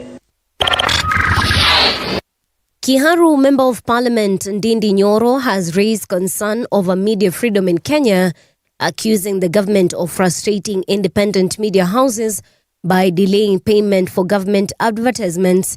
Speaking at Waithaga Boys High School in Murang'a County, the Kiharu Member of Parliament said many media organizations are struggling financially because they have not been paid for the services already provided. Nyoro warned that continued delays could force some independent media outlets to close. And the government and the leaders of government are starving our media houses the pending bills because they want them to collapse. They are also starving them of businesses from government, channeling only to where they have interest, so that media houses can collapse. So that after imminent collapse, they then offer buyout bids to buy our media houses. That as we talk today here in Kenya, our 3 main newspapers, 2 of those now main newspapers are now tabloids of this administration. More than 120 migrants, including 20 minors, were rescued in the central Mediterranean over the past 48 hours. Italian NGO Emergency says its vessel carried out 3 rescue operations is now heading to Italy's Civitavecchia with 123 survivors on board. Many of the migrants are said to be fleeing African countries, including Sudan, where a civil war continues to date. And that's the truth on Radio Generation. Good morning, I'm Winnie Maganga.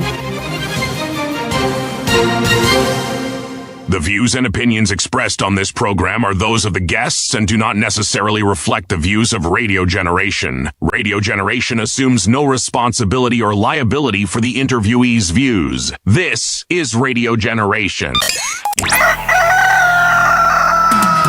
In the beginning, there was morning radio. But now there is Radio Generation's The People's Breakfast. Curious and bold, getting facts from the shadows. That's what it is. Now, as the city wakes and secrets stir, a bright new voice shines. The People's Breakfast. Your morning, your voice, your journey. Good morning. Good morning, my neighbor. Welcome to the home of hard truths and bold insights. Radio Generation. Welcome back. This is Radio Generation. The time right now is 5 minutes past 7 o'clock. The People's Breakfast is where we are at. We want to talk about the 10-point agenda, and talk about the National Treasury role in that particular agenda, and also talk about such other things such as the National Infrastructure Fund. And with us today is Dr. Hesbon Hansen Owila. He is a media and political communications expert. Daktari, good morning and welcome to Radio Generation. Good morning. Asante sana for inviting me. Karibu sana. Yes. Someone just told us online that Honorable Waititu is out on a bond, 20 million. I don't know, did you know that? Yeah. I was shocked when I saw him at the Safari Rally over the weekend. So CT and I were asking ourselves, before now that new information, we're asking ourselves, kama Kamitu anakuanga na day off on Kwenda kuona Safari on Rally. weekdays. Good behavior sio bro. Kwa Safari Rally. Lakini urudi Monday. Make sure Monday 8 a.m. Ama ni 6 a.m. breakfast Yes. Ni hapa. Kupata hapa. Yes. All right. Daktari, karibu tena sana. Asante sana. The 10-point agenda. This is something that, we knew during the times of the late Raila Odinga when he was alive, obviously. But now, after his demise, it's like things have really changed at ODM. Do you think that the broad-based government, as we like to call it, is still on course with this 10-point agenda? Well, I think there's a lot about the 10-point agenda. Mm-hmm. And whether the broad-based government wants to be on course with it or not, right, is not the question. I think what the Right Honorable Raila Odinga did for us is he left a document that becomes a basis for almost all conversations going forward. And to that extent, I think they'll be forced to always revisit the 10-point agenda. In any case, there are two factions of ODM. There's the ODM that is Linda Mwananchi, and then there's ODM that is Linda Ground. Right. And Linda Mwananchi will always put the Linda Ground on toes. And I think it's important that we see the foresight of Raila Odinga. Probably knew that he would leave, and there won't be someone with his stature who can, call the country to a standstill, speak to leadership, call for accountability. Yeah. So he left a document, So when we talk about inclusivity, for instance, in the 10-point agenda, when you talk about the NADCO report that had so many things, when you talk about the genesis of even why we had to come up with that 10-point agenda, the finance bill of 2024, right, and then the skirmishes in 2025, it's a question of the fiscal policy in this country, the high cost of living and all that. So when you look at all that, the way they were captured in the 10-point agenda, the genesis was essentially a regime that was increasingly becoming punitive as far as taxes were concerned. You see, so the treasury is at the core of it, So every time we will see taxes going up, the cost of living not coming down, we'll come back to the 10-point agenda. That the reason why we came out of the streets is because there was a truce between President William Ruto and Raila Odinga. And you see, people came out of the streets when this country was on the brink. I mean, those guys were actually going to send people out of the streets, and out of this town. And it is important that we have that 10-point agenda as a document, and I don't think it is definitive that it had to be implemented within 1 year the way Linda Mwananchi team is talking about. I mean the course of building a nation is a perpetual thing. It will continue. And I think this document is very critical. That the reason why most of us went to the streets, the reason why the Gen Zs led people to the street, is because the cost of living was becoming unbearable. Yes. And it had a lot to do with the finance bills. The kind of opulence we were seeing in political leaders was just out of this world. I mean, political leaders were hobnobbing in choppers here and there. They were appearing in shows and public places with shoes worth, hundreds of thousands, And guys are like, we can't be suffering, and we are seeing this kind of opulence. And then you see something called the finance bill, and you see the taxes keep going up. And I think that's the critical bit, that if we are not going to go to the streets because there's no one, serious political leader who can call us to the street and also call us back, then we have to stick to the 10-point agenda. So whether the broad-based government likes it or not, they've got to do a lot. They've got to do a lot to address these issues, and if they don't, people will not go to the streets, but guys will keep going back to the 10-point agenda. But Dr. Let me ask this question. The protest regarding the finance bill, I understand, but did we ask the question why the finance bill and why it was the way it was? The honest conversation around any budget, the honest question about any fiscal situation in the country has to start with, one, what is it that we actually collect in terms of our revenue? What are our obligations? And when these obligations are met, what do we actually have that we can actually utilize to continue running the country? As I'm putting it as simply as I can, because the moment somebody brings in a discussion that involves these Bretton Woods institutions, then history and whatever we understand from them, these tough, very stringent tax issues that always come up with our budgeting emanate from them. And they emanate because we've taken money from them. Yeah. And those are the conditions that they have laid out.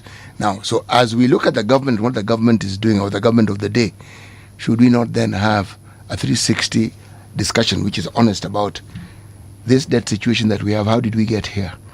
How much are we actually paying back in terms of debt? How much are we borrowing?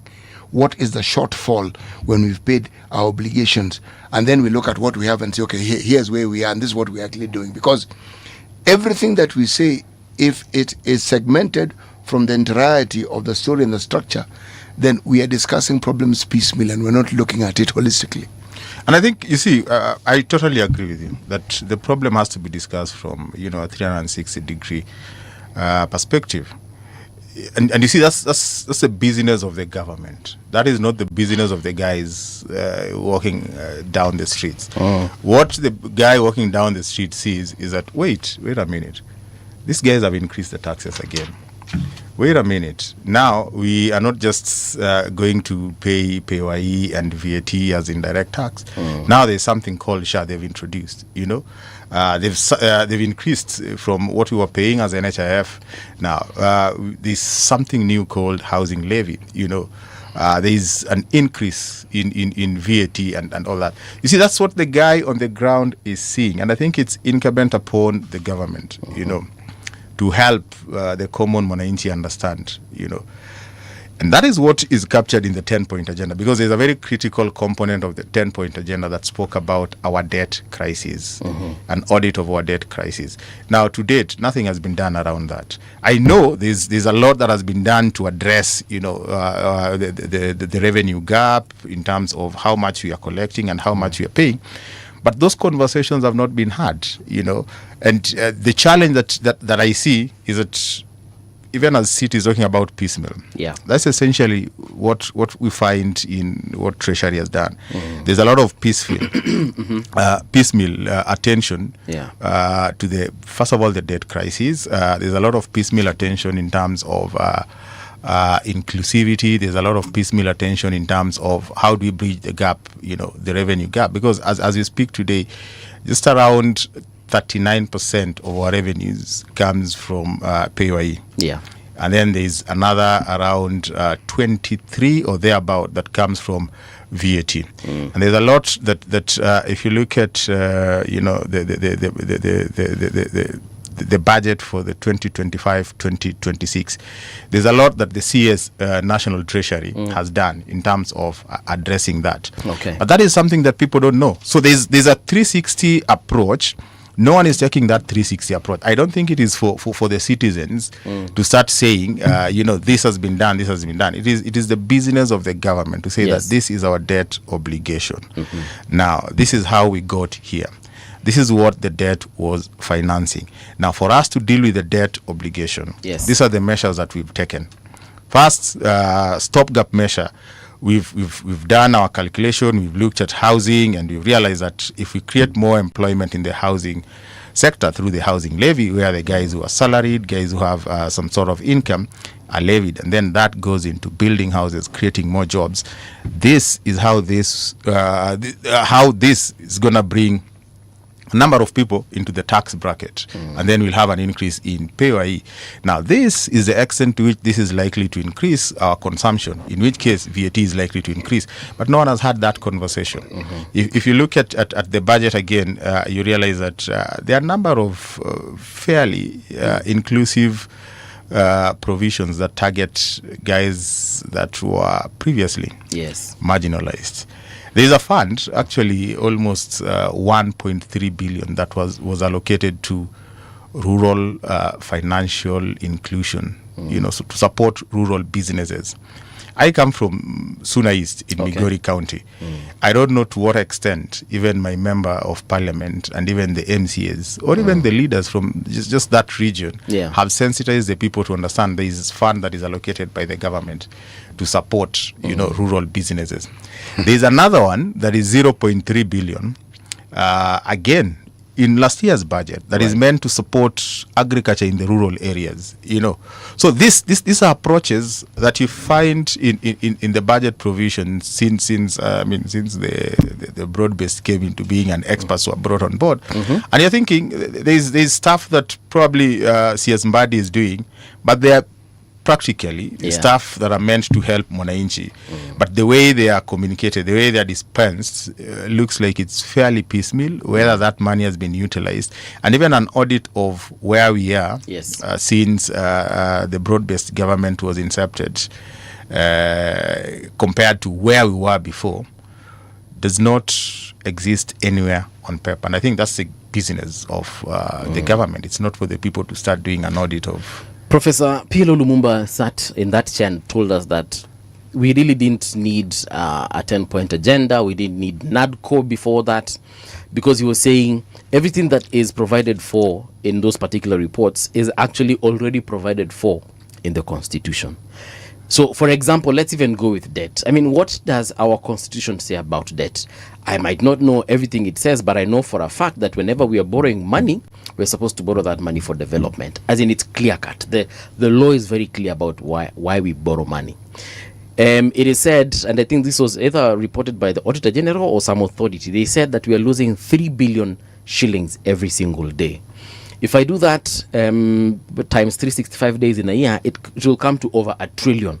Now, our budget, I think, for last year was what? Some 2.5 or 2 point something billion. Yeah, almost 2 trillion. Exactly. So we are losing over a third of the money that we collect, to all these particular issues of corruption and other engines that come with it. So here's my question, because we have all these beautiful things in the name of NADCO and in the name of now 10-point agenda, and I feel like NADCO has been forgotten forever. That it's like we wasted a lot of time with Akina Kalonzo and Ichungwa seated somewhere coming up with this document, and now we have this 10-point agenda, and I honestly feel like we're just going around in circles.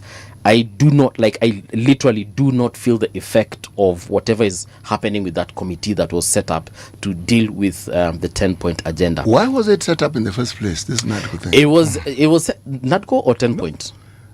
They're the same thing. Yeah. I mean, NADCO is number one in the 10-point agenda. Exactly. So it was set up when Raila and Akina, what's his name, President Tuju came together, and they decided that for the way to move this country forward, we have got to do these 10 things. Are there any things in that list that were not in the agenda, or were not in the Constitution? Is there anything? No. Well, you see, and I think that's the question you started with, that all these provisions are in the Constitution. The debt issue, how we are supposed to manage the debt, the role of Parliament, what there is supposed to do, because you're not borrowing for recurrent expenditure, you're supposed to borrow for development expenditure, and there has to be that clarity. But you see, the Constitution is like an ideal that has to be operationalized. Yes. And I think most of these reports are very critical, or these conversations that we are having are very critical, because power has to be held accountable. So if you're not going to have fidelity to the dictates of the Constitution, someone has to call you out. It's not like we are always going to have leadership that will be faithful to the Constitution, to the last word of the Constitution. And that's the reason why it is very important to have a very strong mechanism for holding power accountable. Now, for me, the documents are very critical, especially, those two, NADCO and the 10-point agenda, because they become a point of recourse for calling power accountable. That because NADCO was very clear that there was political turmoil after the 2022 general election, and it's not like that's gonna be the last one, because the way our elections are held, the margins are gonna be very small. So you're gonna have someone who has won, but the loser is likely to have a very sizable chunk of the population behind them. Yeah. And I think the spirit of NADCO was very clear, that we have to find a way of holding power, first of all, accountable, and then number two, having a very inclusive political and economic system. Now, the extent to which that was implemented is just up in there. It's anyone's guess, because nothing has been done. So much so that we talked about an audit of the last general election, so that we learn from it. Yeah. We learn from the mistakes that we made, the positives moving into the next election. Nothing has been done other than reconstitution of the IBC. There was a provision on inclusivity that talked about what was contained in the BBI. You see, creation of the position of official opposition leader, which is part of inclusivity, because then, the constitution as it is today, you lose an election and there is a high likelihood that you're going to lose with like 49% of the vote, and in the next 5 years you're nowhere, you see. And then there's no framework for this loser of the election to hold the winner of the election accountable, because what happens is there is that separation of power, that there is parliament, irrespective of whether you're in the minority or majority, you're supposed to oversight the executive. But what happens? The majority in parliament is likely to be part of the executive. They just need to co-opt a few individuals from the minority, and that's it. So that losing presidential candidate who is outside there does not even have that platform. So there was that conversation, which was in the NADCO. And I think it is important that we have those conversations. So for me, those reports become a point where we can go back and say, by the way, we had this problem. This is how we were talking about solving the problem. This is the document. To what extent are we addressing the things that are in this document? That entire discussion in my mind was a false discussion to begin with. They're crying over spilt milk. Did we not know when we were creating this constitution what a presidential system would do? And did we not have options of other systems of government that we could have had? Because the discussion we are having, had we had a parliamentary system, forget any concoction of a parliamentary system that other countries have, just a simple parliamentary system of government, the discussion would have been completely different. Yeah, I totally that agree. simple thing. So the milk was spilled. So now they're trying to gather it, and it has fallen not on a hard surface, on soil. It has seeped in. But we are still trying to... Yes, and then you're trying to dig it up. And then you have a mongrel of a system that is now based on the politicians. And if I look at that entire concoction, what I'm seeing is a group of people who want to maintain the status quo. Forget all these discussions we're having here. How do we cleverly maintain the status quo? Look at the BBI. Uhuru introduces something which is really very interesting and which is very beneficial to his community. Create 40 new seats. Okay? What that means, given the numbers they already have, that it does not matter who it is who is in government. That region has to be considered. It doesn't matter what you say, you have to talk to these people. What do the people say? You, out. An opportunity which is politically thought through. You are trying to create relevance for your people into the future. They reject it. We have a constitution. We have this government. Unfortunately, a presidential system leads to everything that we have. Are you telling me all those clever people who are framing this thing did not know this?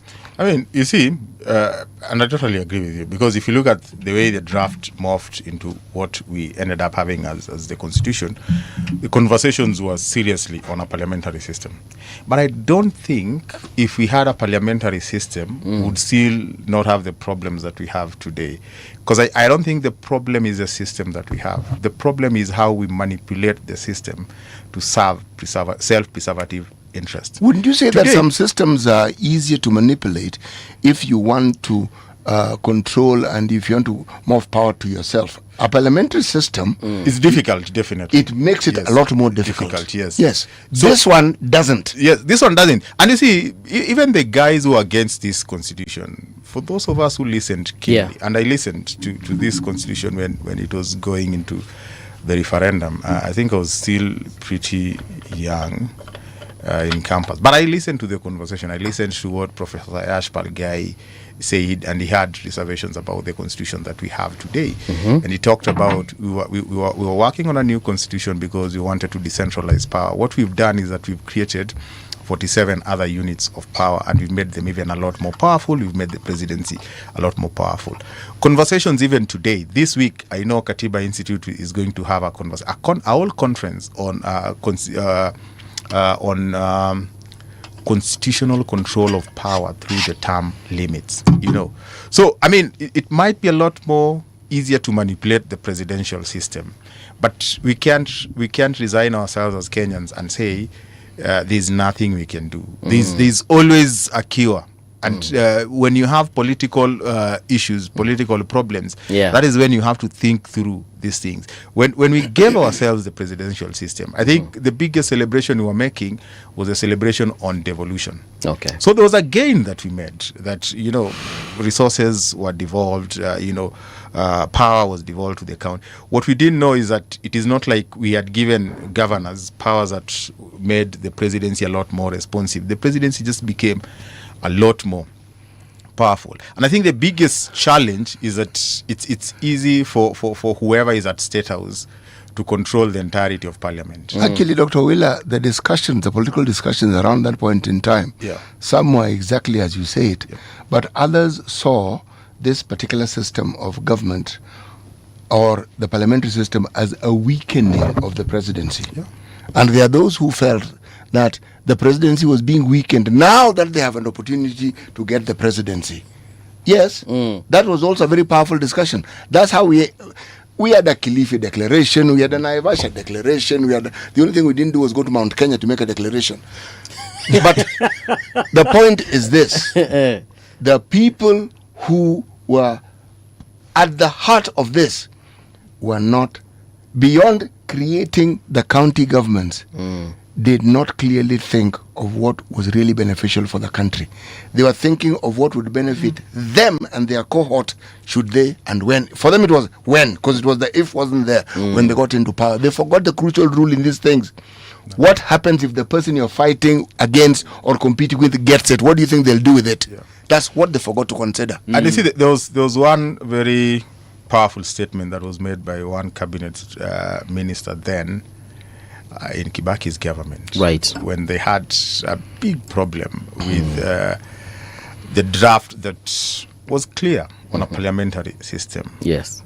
And this is a statement he made, and this is something that started way before, because I followed the campaigns in 2002 when Kibaki won, and just before the election, Moi had very unkind words for Professor Yash Palgai. Okay.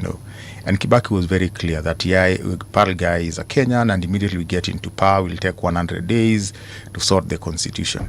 But there was this powerful cabinet secretary who once said that we only wanted to change the constitution because we thought Moi wouldn't go. But now that Moi is gone, yes, there is no reason for changing this constitution. So, I mean, Kenya was well poised to have a parliamentary system. And I can tell you there are people who thought, now that it is our time to eat, why would we weaken the presidency? And what they created is even a more powerful. But even as we speak about the problems of the last 20 years or so, we can't run away from the fact that this is our country and there's always something we can do. Those conversations, the documents that we have, whatever NADCO suggested, even the current president, just in the run-up to the 2022 general election, was at Chatham House, and he made a presentation, I mean, a very solid presentation about governance and the structure of our government. I don't know whether he thought he was going to lose the election, and he thought we needed to have a very powerful position of an official opposition leader, because he passionately talked about that. And remember, in 2013, after they'd won, he's the one who was championing this call of ule jamaa kitendawili, alifanya hivi sasa hako mstuni. So that idea of mstuni, I think that's the problem I have, that you have almost 40% of Kenyans voting for you. Right. You have a number of members of parliament in your coalition or your political party. They end up in parliament. They forget you. And then you end up in a space where you have no platform to oversight. What happens to these people who voted for you? What happens to their aspirations? And I think that is what has been bringing people to the streets. Because they see there is nothing else we can do. whoever we voted for is no. That is what has been bringing people to the streets. No. The no here is not a no to what you're saying not being true. What you're saying is absolutely true. Yeah. The no I am saying here is the no to misunderstanding something fundamental. We have two levels of government. We are focusing on the national government, and that is where our focus ought not to be. It should be there when it comes to the allocation of resources, where ostensibly 85% of the resources remain to the national government. That ought to be a discussion. But the country we call Kenya is part of the very many units that we have. We have the ward, we have the constituency, then you have the county government and all these things. The development begins at that ward level. The focus on what happens to the country, if you ask me, the real joy and the real win was the creation of the county government. That was the real win. Yeah. The fight ought to be, and continuously, these resources. But if I leave aside the discussion of devolving corruption and all that, and I take just a sliver of what I have seen, first of all, with now they call it the NGCDF, another county government, I have seen things change that I never thought I would see. The problem is it's a very small bit of what could be done with the resources that have actually been allocated. But that was, in my mind, the magic of the constitution that was going to bring about the change that we actually want. But we allow ourselves to be sucked into these conversations that politicians at the national level have, okay? And it isn't about more money coming to the counties. No. It is about who has what, who is going to do this, how much we're going to do this. So we are held up there now. So the change that ought to come to you through this county government, which is yours, through this MCA, who is your cousin or your in-law, the person closest to you, we never have this discussion. So the power we delegate to these people fizzles out. We come to Parliament and we look at the power we delegate to them and we look at how they're misusing it. We focus on that. We should, if the focus is to ensure that more resources come to the county. See, people within the county government will do what the national government people do. But we, the voter who is the sovereign, we haven't evolved to understand just what the constitution did for us. It gave us the ultimate power, which we do not use at all beyond voting. What you're saying, CT, is actually very true. But I remember we sat here with a few deputy governors, and one thing that was very clear from their conversation is even them, they will look at the national government for those same resources. If you remember the DG for Wajir and the one for Mandera, they said the reason why they have to be in Nairobi all the time is because they just need to be at treasury so that money can be disbursed to their counties. That's their conversation, and that is the narrative they have. Sakaja Johnson, the other day, he was on an interview, I think it was on Citizen TV. He said something similar. He said, number one, ile pesa wanapatiangwa, half of it inenanga to recurrent expenditure. And then he said, the one that is remaining, kuna madeni hapa na pale wanalipa, and then whatever is remaining, is what has to go to... And you believed him? Well, I do not have a reason not to believe him. Unless I have evidence to say the contrary. A contrary. Kenyan politician, by dint of the job that they have, their knee-jerk reaction is to lie. Okay? They will never give you the information that is pertinent. They'll be finding reasons to justify what they're doing. Let me ask the question which I always ask. Do these people ever tell us what they do with the money they receive? They always want more. Do they ever actually tell you where all these billions they've been given has gone to? You hear, most of it goes to expenditure, most of it... That's what you hear. Okay. The money that you have for development, how much was it? And what? When you bring that discussion, you're then told, they're pending bills. There's always a reason why they are never giving you information regarding the money that they get. They don't talk about what they do with it. It's always they need more. Now, I cannot understand why you want more money and you haven't told me where the deficit arises from the money you've received by documenting what you've done and then showing these are the shortfalls. They don't do that, do they? They don't, but we get a report from the Auditor General, yes. Back to the question you asked about these documents, NADCO, 10-point agenda. Yeah. I think the documentations are very good. Because even what City is talking about, whether these guys ever report to us what they've done with the money that has been disbursed, because there's something called the county integrated development plans. Okay. To what extent do we as citizens or the leaders we elect at the ward level? Yeah. Because that's one thing that the Constitution gave us that is very critical. To what extent do they take us through these documents to tell us that this was the integrated plan that we've had for 5 years? This is how we've spent this money, because those plans are well done. I mean, the first generation of governors, I don't think they were that solid, but because it was a new thing. It was a new thing. Yeah. But you see, with experience, with expertise, if you look at the period between 2017 to date, I mean, they've since improved. So there is enough documentation to show. Yes. This is what we generated locally. This is what came from the donors, from the national government. These were the plans we had. Because I've done a few of analysis on the northern frontier district counties. Yes. And those documents are actually very solid. And it is us who elect leaders who are to blame, because if the county government has been receiving money and the county government talks about we keep receiving less, it has never talked about what they've done with what they've received. We've elected MCAs who are supposed to help us, understand what the county governments are doing with our money. Okay. So to some extent, there's a level of blame on the citizenry. Yeah. But coming back to again NADCO, what the regime has done, to be fair on the broad-based government and what Treasury has done so far. I think it's in the last financial year that we closed the financial year with all the county governments having what was due to them disbursed. That was the first time that has ever happened, that we were closing the financial year and everything had been disbursed. And therefore, those conversations on what have they done with the money are critical conversations that we must have at the county level. I don't run away from the fact that we still have to hold the national government a lot more accountable, because they are the pace setters, and then they remain with close to 90% of the revenues. Do you know what the other positive before you come in? All right. That we can talk of, which again is pursuant to the protest that gave birth to the 10-point agenda, is the increase in the amount of billions that was disbursed to the counties. We had never hit the 400 billion mark. We have now hit it. Now we've hit, because right now we are at I think the last time they disbursed, I don't know if it is 415 or 400. Yes, 415. 415.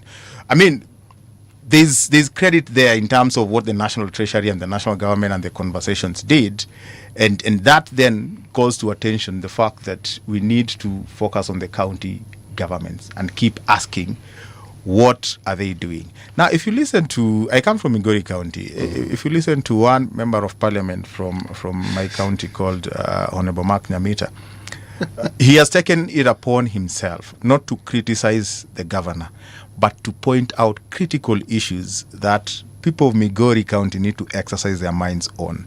And it is out of this world. He has picked even conversations, speeches made by the governor. Yes. And we live in a county where fencing latrines and pit latrines becomes a serious development project that the governor has to remind us that we fenced a pit latrine. That is where our leaders need to come in. Now, in the entire Migori County, where we have 8 MPs, you can't just have one MP who is looking at those things and telling the people, what are the other MPs doing? And then what are the other MCAs doing? My thinking is, even before we start complaining... Do they belong to the same party? They all belong to the same party, apart from a woman representative. Okay. Yes. All right. Which political party do you think? No. There are two. There are two from Kuria East and West who don't belong to the same party. No, I'm specifically Honorable Mark Nyamita and the governor, same party? Same party. Okay. By the way, it's not like it's a combative contest. No. It is a contest on issues. Yes. So they even share the same platform. Okay. So but it's just pointing out issues and even referring to the governor, my friend. And you see, so far.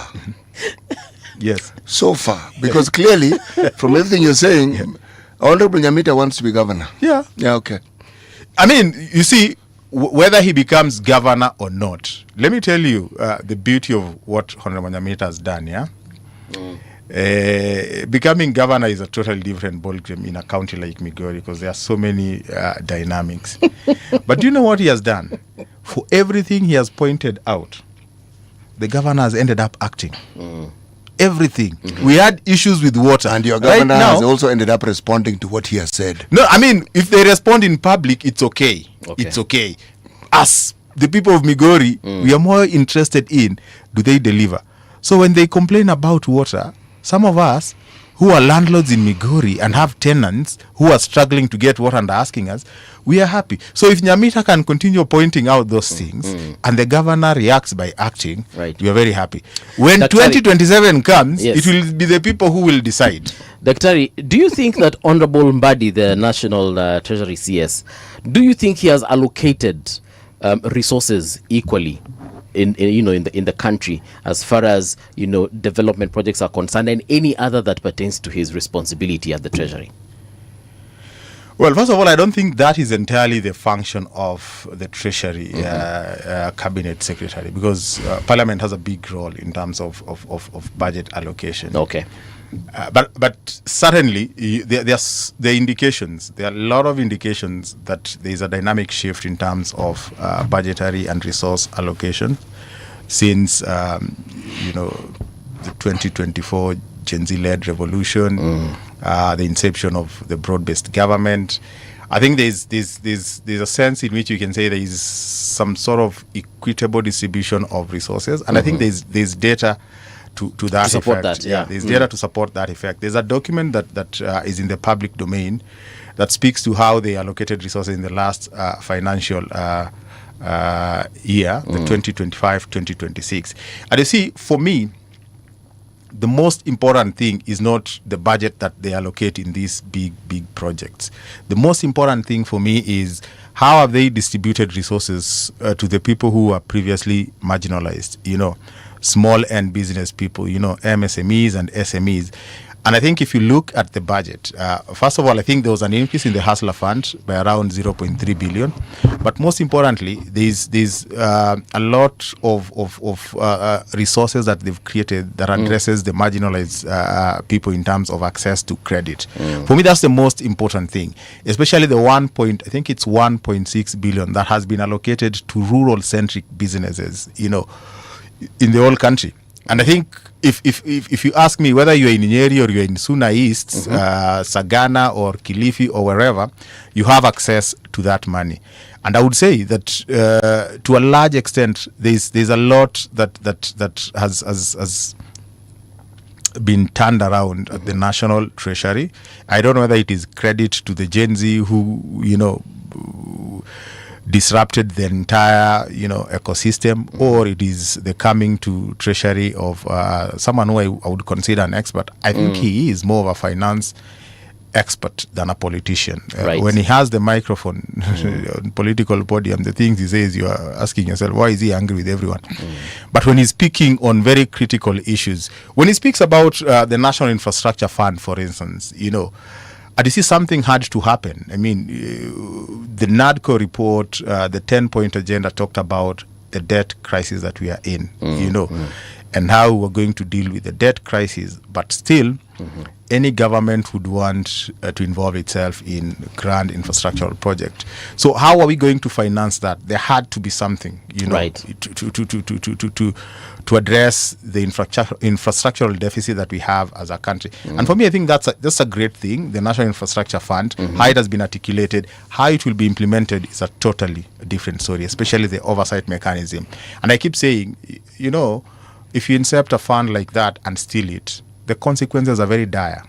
Because people will go to the vote and vote you out. You might have the cushion of NADCO talked about electoral reforms, and you've not instituted those electoral reforms. So you're surviving on this belief that, I can manipulate the system. But the system can only be manipulated to the extent that you have a certain threshold. When you're overwhelmingly rejected, even that system will refuse to manipulate itself, So I look at a few a few things that CS Mbadi has done in terms of distribution of resources. Yesterday, someone sent me a document of roads that are being built all over the country, and the reason why he sent me was very simple. There's one road in my constituency, and he told me which road is this? There's a road from Posta, if you know the Posta ground in Migori. I do. Yes, all the way to Makalda. So it passes through Nyikendo, it goes to Nyarongi, it goes all the way to Makalda. I mean, that road has been, in tatters for and I'm not speaking about my constituency. Yeah. I'm just talking about, something something I know, and something that document has, that there are so many areas that for a long period of time, in fact, in the last 20 years, I would say, have been neglected. And if you compare those areas and certain areas in this country, just on the road network alone, nothing else, just the road network, you'd see the disparity. Yeah. A big disparity, And to have someone who is bold enough, to have a system that is bold enough to say that we are going to readdress this, even if it costs us politically, is a big step for this country. Can I ask a question, Dr. Yes. If we're talking the road network, what's the blueprint? I'm not asking for details. I'm mentioning the blueprint because when roads are built, there must be a plan for every region of this country. Okay? And in my living memory, what I recall as what formed what I can refer to as a blueprint for what we're seeing now began in the Kibaki era when Raila Odinga was Minister for Roads. Yeah. It's not as though he started a program. They were planned to build roads and what to do with them there. But the vigorous process and program that we saw, areas that had been neglected and processes. I still remember Raila Odinga talking about things like what we now refer to as the expressway, and people were laughing and saying, how will that ever happen? We look at the bypasses, the things that needed to be done for those things to be achieved. The continuum of a government is a conversation that is not had. We segment developments per government. Kibaki's government, Uhuru's government. Government is government. The person in charge, and the credit is that they're continuing with what was there because it was part of the blueprint, the master plan. That's the credit. Because there are times when things are not, somebody started it, it's abandoned. And we have an inventory of very many government projects that successive governments have ignored, but which were begun with the sole intention of benefiting the citizenry. Now to my question. When the platform on which I'm having this discussion is the need to have an honest conversation about these things. That there are roads being built, I understand. That we have funds and monies allocated for regions that were previously marginalized.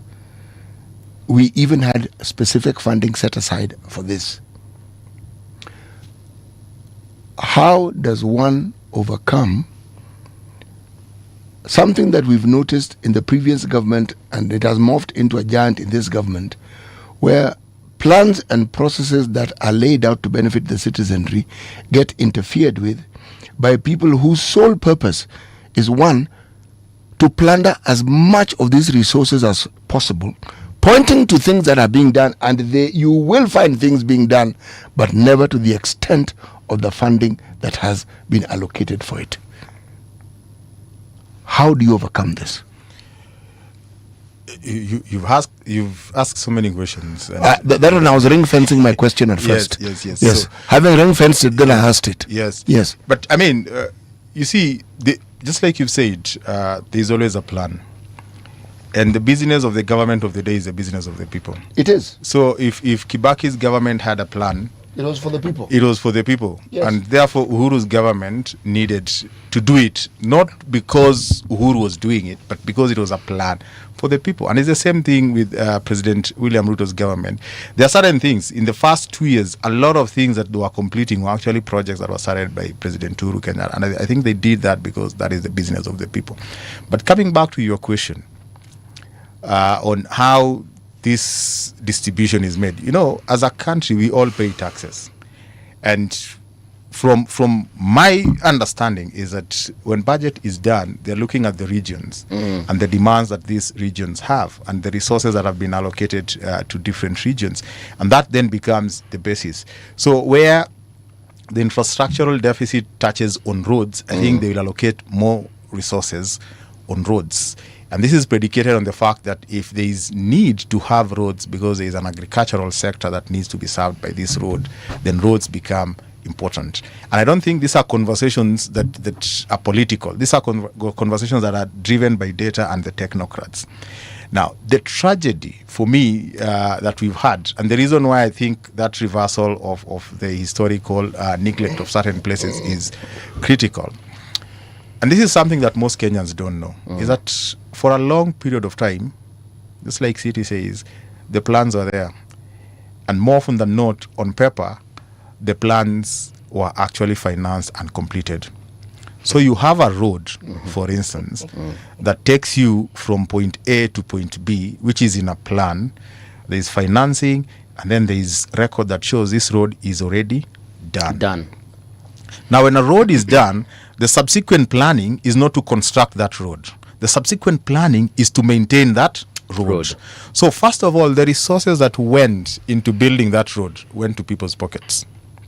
Now, the resources that are supposed to maintain those roads are going to people's pockets. And therefore, the planning cannot attend to that road because on paper, that road is being maintained. That road is planned. And that is why for a long period of time, there are certain areas that have suffered neglect. And you ask yourself, how long will it take for it to be done? No. It will take forever because it has already been done. Yes, and the resources are already allocated. And in fact, the resources that are being eaten are the resources for maintenance. And I think in the last two regimes, we've seen a reversal of that. And if you ask me, most of these reversals are done simply because of political negotiations, which is very unfortunate. Because as we say, the government, the business of the government is supposed to be the business of the people, not political expediency. And I keep saying that if these political deals will take resources to the people, so be it. Because even without them, we are still worse off. So if with them and politicians get a bit of their way, but we get a bit of our way, it is better than nothing. All right. For the longest time, perhaps this, how government has been running its business was on negotiations, like you're saying, that political expediency. But do you think CS Mbadi, for example, has, given equitable development in the time that he has been in the position of CS of Treasury? That's not his role, Paul. But do you think in terms of just... Yeah. I mean, to answer your question, I think yes. I mean, since 2024, since Kenyans became very conscious of, these things about the finance bill, how much you're being taxed, what is happening, I think there's been a very deliberate effort to, sort of distribute resources in a manner that suggests that they are alive to the fact that if there isn't equitable distribution, people will have issues. Because we live in an information society. We have this information, whether we like it or not. I mean, when we were seeing what happened in Kiharu as a constituency, and what Honorable Ndindi Nyoro has done, and we've seen enough of what the governor for Kirinyaga is called who? She's called Anne.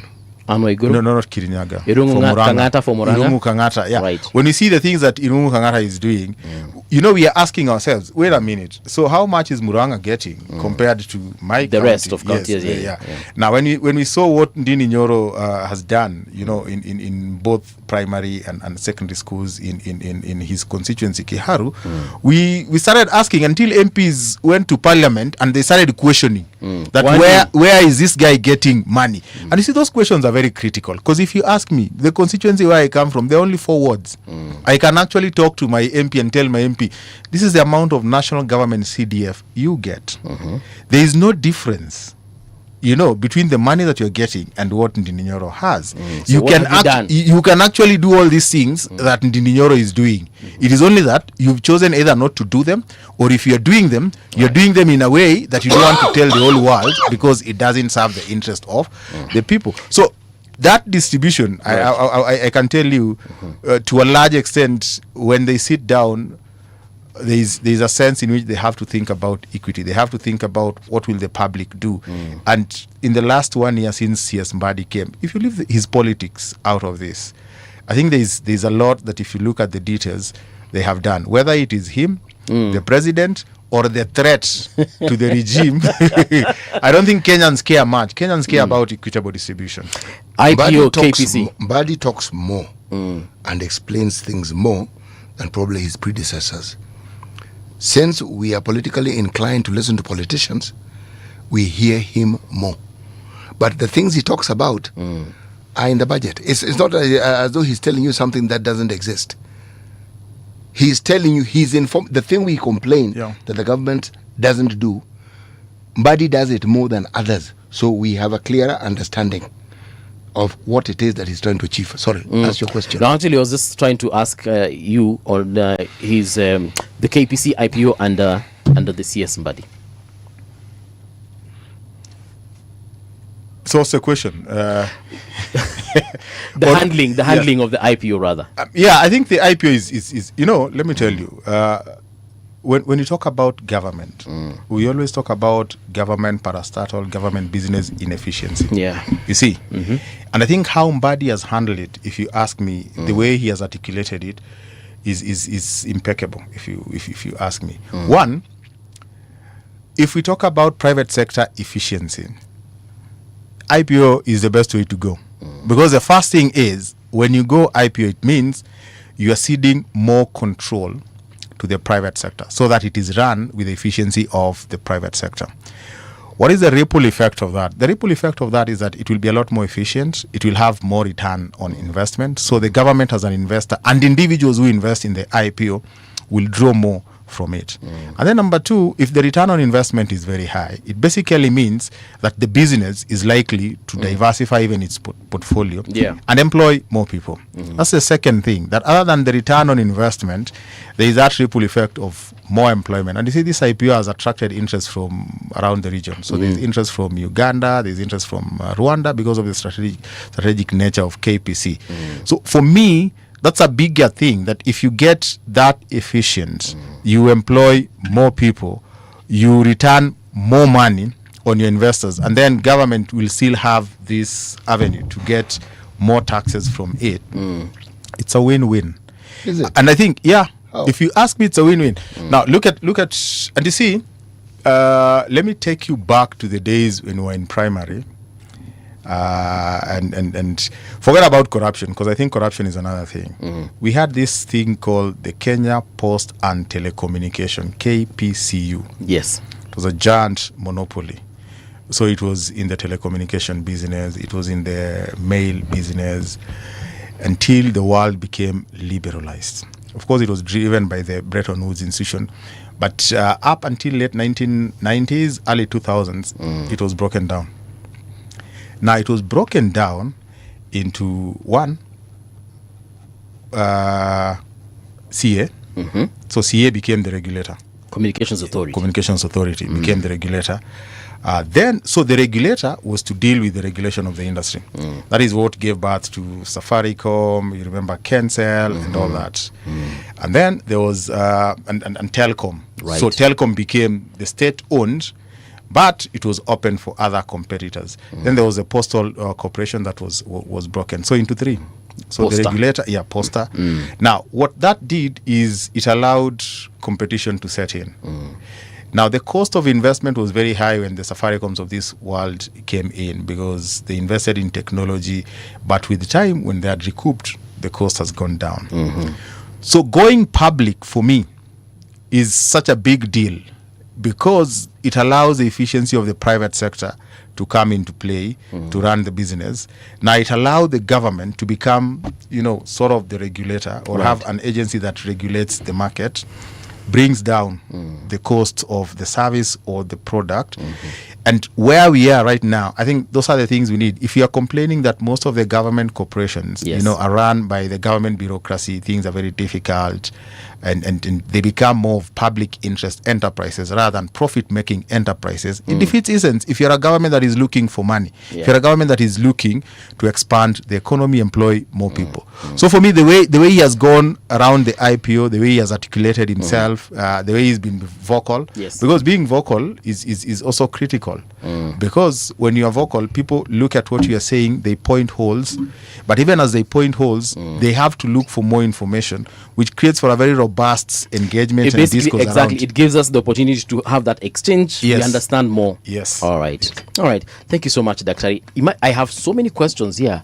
I think we need a part 2 of this conversation, specifically on matters to do with budget, again, the National Infrastructure Fund, and perhaps throw in even the Sovereign Wealth Fund, so we can expand this conversation. But thank you so much for making time. This is where we come to a close. Coming up next, we want to have a conversation around Linda Mwananchi na Linda Ground. I don't know how that conversation will go considering our guests, but why don't you stick around to find out. Here's the news with Winnie Maganga.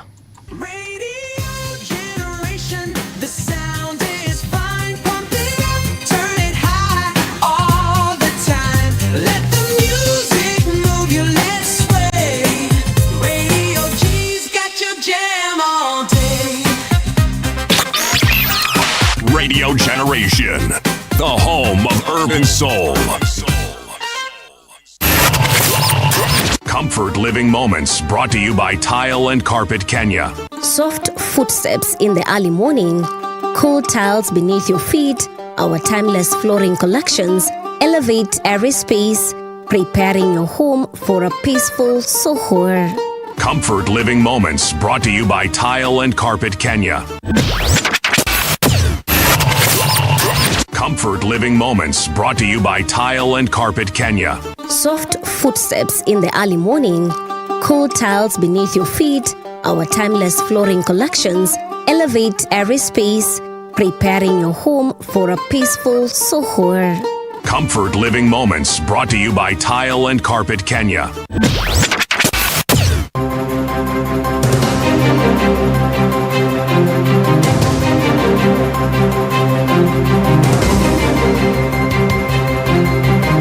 This is the Radio Generation News. Good morning, I'm Winnie Maganga. Police in Kuria East, working with officers from Kegonga Police Station, have arrested 3 suspects linked to a robbery with violence reported on March 14th. Police say the incident happened at about 9 p.m. along Getrimba Road. The victim was driving a Toyota Probox with his wife and another passenger when they were attacked by about 7 men on 3 motorcycles, one of them armed with a rifle. The gang robbed the victim of 320,000 Kenya shillings that had been placed on the vehicle's dashboard. Police say investigations are ongoing. The Independent Electoral Boundaries Commission says by-election for Emurua Dikir constituency, Poro Ward and Endo Ward will be held on May 14th, 2026. In a special Gazette notice, the Commission said the elections will fill vacant seats for the Member of Parliament for Emurua Dikir and members of County Assembly for Poro and Endo wards. The electoral body says the by-elections followed the declaration of vacancies in the 3 positions earlier this year. The Emurua Dikir MP seat fell vacant following the death of Joanna Ngeno, who died in a chopper crash on February 28, 2026. President William Ruto is expected to visit Busia County today to launch several development projects as mixed reactions emerge from residents and leaders in the area. Some leaders are urging that the projects should not be used for personal political gain, but should instead benefit local residents. Speaking to journalist George Ogando, the United Democratic Alliance coordinator in the county called on politicians to avoid using the projects for self-promotion. Tunataka kushukuru kwamba tena rais wa nchi William Samoei Ruto ameamua kutembelea Busia kuanzia Jumatatu. Tutaanzia kule Budalangi ambapo atakuwa anazindua ile barabara ya Mundere Mumba Kasio Port Road ambayo itakuwa inawekwa tarmac. Alafu pia atazindua ile soko ya Budalangi ESP market. So mimi nataka tu kusema kama Busia tunajivunia katika hii broad-based government kwamba miradi yetu ile ilikuwa imekwama. Najua tuna vitu mingi. Unajua kama hujawahi kuwa kwa serikali unafikiria tu ni normal way kukosa miradi. Fred Matiang'i, the presidential flag bearer of the Jubilee Party, has criticized what he calls excessive government spending at State House, Nairobi. Speaking during a church service at Waithaga ACK Church, Matiang'i said the government should reduce spending at the executive and focus more on key services and development programs. He also questioned the increasing budget for the executive compared to other key institutions. We are suffering from historic wastage of public resources, unprecedented. Mimi sijaona mambo kama haya tunaona. Eti budget inasema ya mwaka huu tuna allocate State House 17 billion. Mimi najiuliza hivi. How can State House need more money than Moi Teaching and Referral Hospital? The State House is not a referral hospital. Hakuna surgery inafanya huko. Kuna watoto wanasaliwa huko. Hakuna kidney transplant inafanya State House. Why do you need 17 billion? Israel launched fresh strikes on Beirut's southern suburbs late Sunday as Israel's military said it was striking Hezbollah infrastructure in the city following earlier raids. The midnight strike heard by AFP correspondents in the capital came after a morning Israel army evacuation warnings for Beirut's southern suburbs. Lebanon was dragged into the Middle East on March 2nd when Israel backed Hezbollah attack Israel in response to the killing of Iranian Supreme Leader Ayatollah Ali Khamenei in US-Israeli strikes. And that's the truth on Radio Generation. Good morning, I'm Winnie Maganga.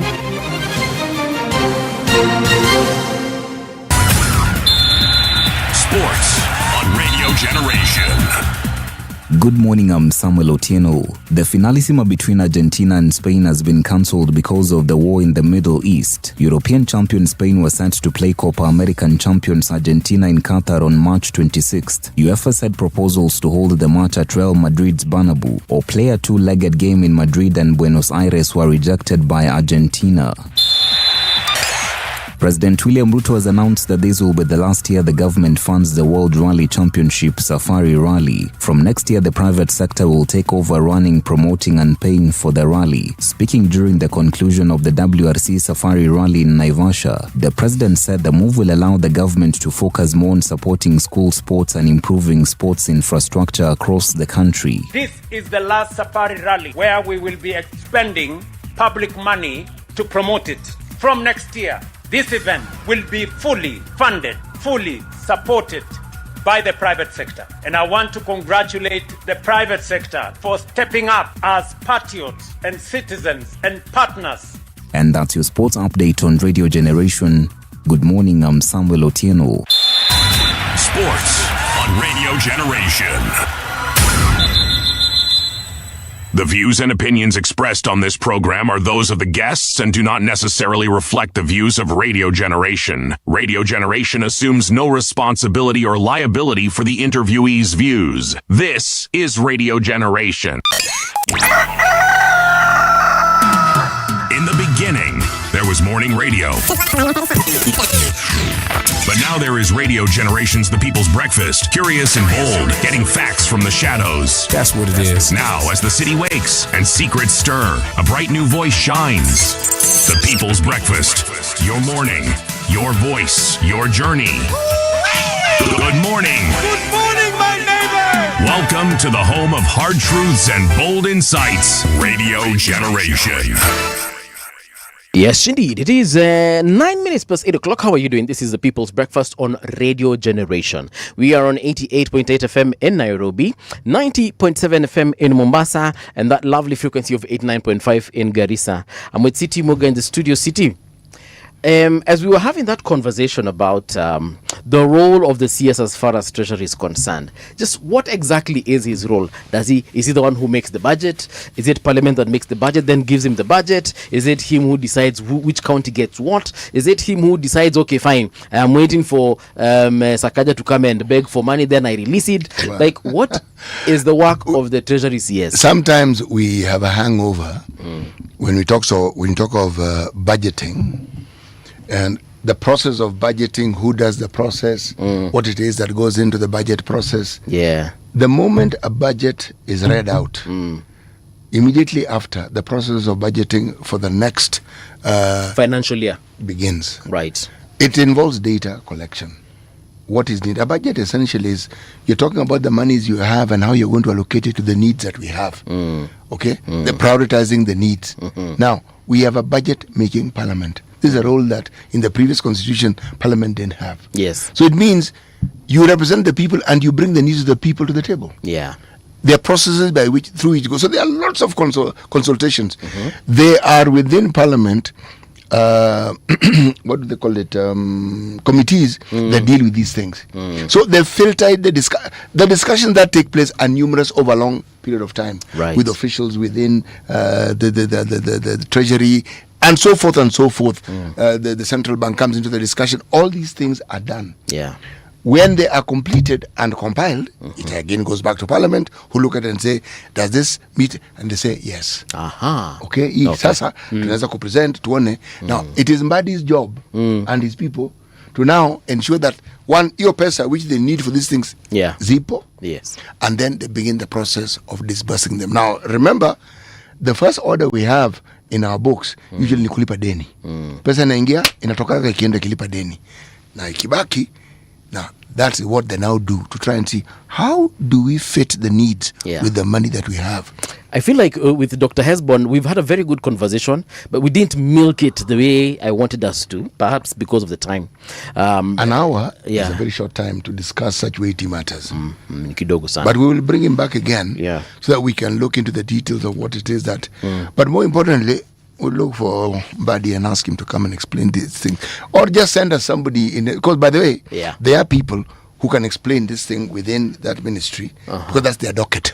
By the way, we just need someone from Treasury. Yes. To come and sit here. Huyo kwanza tunaweza mpatia an entire 3 hours. 3 hours ni nyingi. Atuambie kila kitu, including why we keep on hearing of these stories of DGs and their governors having to come to Nairobi just to ensure that money goes back to their counties. Hiyo ndio kitu sijaielewa. Hiyo nayo mimi, to be honest, iti nashinanga kuelewa. What is so difficult? I don't think the problem is with the treasury. No. People talk about IFMES, people talk about the release of money and its focus in the treasury. But remember, the allocation of funds is then given to the various ministries, because if it's development money, and this is what we're talking about, it has to go to the requisite ministry. Right. Now, that's where the lobbying and the pushing comes in, because remember, you're not the only one who has that need. And remember, resources are limited. We don't discuss the limitation of the resources. Because with the limitation of the resources, believe me, some lobbying is going to have to be done. First of all, salamu zimfikie Adrian Terry. Adrian Terry had a question that I was going to ask Daktari, but unfortunately, but this is what Adrian asked. Mbuvi, on budgets or fiscal statements, why is development having so little withdrawals with less than 16% according to COB being taken up? Pending bills mounting up. How much are they for total government currently? Yeah. Some very good questions by the... Let me you see, one of the things, he's talking about county governments here. Yes. One of the things that happens, if you do not account fully for the money you are given in the last disbursement, pati ingine, it's something complicated. Si Kiswahili mingi. No. You have to. Bila hiyo, upati. Okay? And what Dr. Hesbon said, which was actually true here, in the previous government, which was the first government to actually implement the totality of the 2010 constitution, okay, to deal with the county governments for the first time, the truth is that in that first 2 cycles of funding for the county governments, I think they're still trying to figure out how this thing works. And in trying to figure out how this thing works, they're also trying to figure out how much of it they can pocket. Whenever you see something as straightforward as bringing about what Kenyans refer to as development, there's a conflict somewhere. And the conflict is there is money meant for development. And the people who are supposed to ensure the development takes place are busy also trying to figure out how much of it they can keep for themselves and how much goes to development. That causes a problem. Yeah. Then Adrian has made another... do I call it a prophecy? But this is what he says. My bet in 2 to 3 years is that Kenya Pipeline Company will become like Kenya Power and Lighting Company or Kenya Airways. Kenya Pipeline, Kenya... The possibility always exists. But look at it this way. The 2 companies that he mentions are as old as time. as far as this country is concerned. Okay? Right. And the problems that they have, we know and we understand. It is not that they were not functional. It's not that they were not viable. Refer back to what I just said about the decisions people decide whether we need to do this. But there's this conflict about how much do I actually make and how much do I actually do. Because you know what needs to be done. Now, where they go wrong, they fail. If you do what you're supposed to do, that entity grows and it becomes very wealthy. But if you eat what is supposed to grow it at source, it'll die. And when it dies, you also will have nothing out of nothing, having taken what was supposed to grow it. Yeah. If it grows, it becomes this massive, big, huge, wonderful development thing that benefits very many people and generates more and more income. So if you're business-minded, you then have an opportunity to make a lot more money from the business. The other option is you kill it. And this is the thing that many of the people who venture into politics for the sole purpose of trying to see how much they can accumulate, this is where they go wrong. You build whatever entity you have and then find a way of doing business if you must. But grow it. Taking money, misappropriating money is not business, it's theft. That's not business. Deal. Where money is intended for a project gets diverted elsewhere and the project is not done. That is not a deal, that is theft. I was listening to an interview that Eric Omondi did. Eric Omondi, the comedian, turned activist, and still a comedian. Eric Omondi alisema, and now he's a philanthropist, yeah? That guy is like 5 in 1. He can be many things in one. Right, yes. Right. So, but you know the Eric Omondi I'm talking about, right? Now, yes, I know the Eric Omondi you're speaking of. Eric Omondi, in an interview with a podcast, he said this, that him given the opportunity to be president of this country, he said kitu ya kwanza tafanya tanyonga watu wengi sana. This guy is in corruption cases. He said that in his cabinet he will not even wait. Unajua tunasikianga TCT ni kama alikuanga the moment first of all CT is mentioned, CT come here, exit kaa kando kwanza as we figure things out, and if you're found guilty jamaa alisema utanyongwa.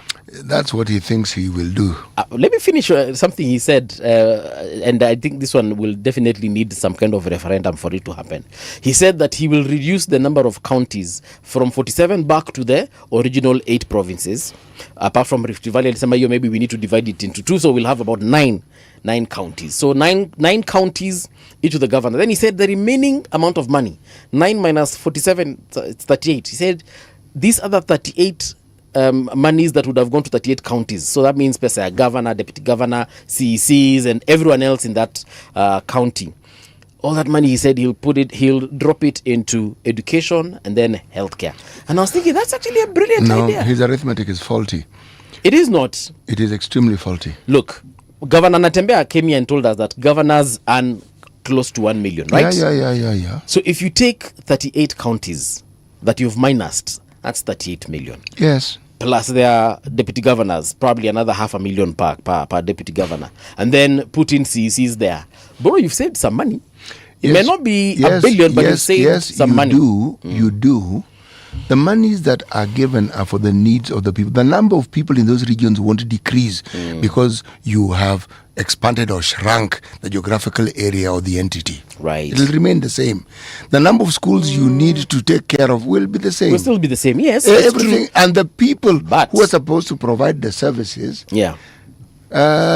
We're talking about 38 million. Let's just go with the governor's I have understood what you're saying. Let's just go with the governor's amount. 38 million monthly, do that by 12 months. Then do that by 5 years. You do it. Of an election cycle. That's a lot of money. Bro, the point here is it's good money that can go a long way in helping students learn, buy uniforms if it's uniforms that have a problem, build classrooms if it's classrooms, equip laboratories if it's about equipping them, build roads and so on and so forth, enhance security na maisha inaendelea, chakula ikue, diet ikue better than what it is currently. Do you know the amount of money in terms of salaries? It'll be probably like 370 something million. It is a lot of money. It is a lot of money. If you multiply that by 5. He also said something, before I forget, he said something like get rid of the women rep. right? So all these 47 people that we are paying, because he said again, haoni pesa mali nenda. I mean, kazi wanawake wanafanya. Then he also said something to do with reduce the number of constituencies. You know, because we currently have 200 and is it 290? Yes, it's 290. Look, he's focusing on the window dressing. That is not the problem, Chief. We have a 3 point something trillion, is it a 4 trillion budget? Trillion, not a million, trillion budget. Yes. So, now, if this is how he thinks he will change things, he is allowed to think so. My point of view is this. Yeah. If you do not come up with a plan that explains how these county governments will become viable economic entities, it doesn't matter how you fiddle with the number of governors you have, the number of senators you have, nothing. You will have done nothing. And if you look at the money that will be saved, you cannot say they're insignificant. The amount is not insignificant. But the problem is not these numbers. That's not the problem. That's not our problem. Reduce the number of members of parliament, reduce the number of governors. That is not the problem. If we do not understand that even with the reduction of all these numbers that he speaks of, if you don't get to the heart of the matter, we'll still have the same problem. We'll have fewer units, we'll have fewer members of parliament, but we'll still have the same problem. The question is this: how do you get people to understand how they own devolution, that they make it their own, that they understand that it is not somebody else's, it is theirs? Because we still think that development is somebody else's problem, not ours. We still think that decision making is somebody else's, not ours. Yeah. We still think that when we have a problem, we have to run to someone. We don't consider what we ought to do. What Ndindi Nyoro has done in Kiharu. Yes, Ndindi Nyoro is a person, a member of parliament who has understood how to engage his people. Those things you see being done, that man has people in his constituency who understand how they need to participate in the development of their constituency. That is why he's able to do the things he's able to do. If you're asking about Irungu Kenyatta, it's not that there are no poor people in Moranga, they're there. Yeah. One of the pitfalls of wealth is that when you find areas where there are very many wealthy people, you also find people who are objectively very poor. But when you have people who have understood how to engage with their political leaders, to engage in the development which is meant for them, then you see those results. They are engaged. They have active citizens in those places. Where the citizens are like from the constituency are coming, where they know the MP is supposed to do everything for them, including milking their cows for them. If that is how they think, then it does not really matter who is made MP. The situation will be the same. They'll still keep thinking that these people ought to do things for them. Right. Active involvement for the betterment of their own lives. It's critical. Eric Omondi means well. Right. And the glaring numbers of people becomes a problem because we don't see what they do. I don't know who said that they would reduce the number of MPs to, was it 100? And have, per county, it was per county. I think it was Nani. Ujamani to Nani. This other activist who's a presidential candidate. They're all activists and they're all presidential candidates. Was it Boniface Mwangi? I can't remember. But I think Kuramba Lisema reduce all the counties to about I can't remember the exact number, but maybe about 10 or 20. Then have each county, have a female MP and a male MP, a female MP and a male MP. So number one, we shall achieve that whole two-thirds gender rule, which will actually make it 50-50, right? And then akasema sijui ningine. But I found that to be a very brilliant idea. It's interesting for the purposes of discussion, but what does it actually change? You see, the discussion can't be how you move around political so-called elected leaders. The question is, who is it who has this blueprint for how it is they make these entities, whether it's a constituency, whether it's a ward, whether it's a county government, how they make it economically viable. Forget this nonsense of moving people around. One woman here, two men there, God knows who else. How does that change the livelihood of the citizenry? Right. Good question, City, which perhaps we shall answer at a different time. Right now, though, we want to get into this conversation that I told you earlier on. It's about Linda Ground versus Linda Mwananchi. With us, we do have strategic advisor Frederick Okango. Okango ni mwenyeji huku kwenye studio zetu. Fred, good morning and welcome to Radio Generation. It's a very good Monday morning, and I'm happy to be here once again. Good. To engage with your audiences Right. and viewers equally. Right. Sure. And also with him is political commentator Brian Weke. Brian, good morning. Welcome to Radio Generation. Good morning. Karibu sana. Tunashukuru. We were just talking about reduction of, the number of members of parliament, governors. I don't know, Fred. What's your take on that? Having fewer You counties. know, I have been a proponent of that. If you recall, Punguza in my Mzigo. early political days, we drafted and promoted a bill called Punguza Mzigo Bill. Yes. That in essence was about reducing the number of representation. And by effect of doing that, you reduce the cost on the wage bill. Right. But you see, Kenyans also have a right to be represented. So I would say that it is not about the number only, but it's about also managing the finances that comes with the number. Okay. The people of Kenya are concerned that there has been mismanagement. The people of Kenya are concerned there has been debt going up. The people of Kenya are concerned their representatives have not been representing them fully as per the requirement of law.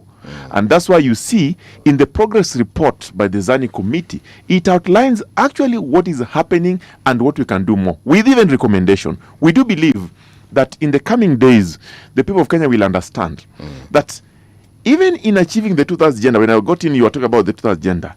What is the cost implication of achieving 2,000 agenda?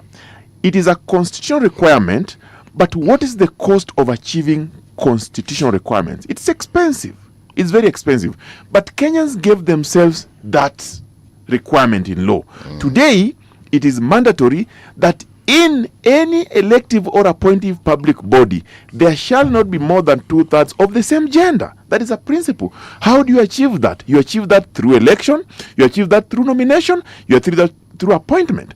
But in elective, it will be challenging. All right. Because you cannot tell people that I come from Kabondo Kasipul, Right. or I come from Westlands constituency, or Langata, and you tell them, now I want you to elect a woman, while there are other suitable and capable men. It is a democratic right for them to choose where they want. However, there are propositions that have been put in place to try and guarantee. And in the Zani report, that is captured under pending constitutional amendments under the Constitution of Kenya Amendment Bill 2023 that has outlined the zebra proposal that we can use in future. If Kenyans agree in a referendum, that's what they want, then they can change those provisions of law and allow them to get women or men, for that matter, in regards to 2/3 gender. All right. Thank you so much. Brian, same question. What are your thoughts on the number of MPs, governors, and senators we have? I think for me, it's a two-pronged approach. Number one, of course, the number of governors, too many. And number two, many of these governors, actually, we're not seeing that devolution money working.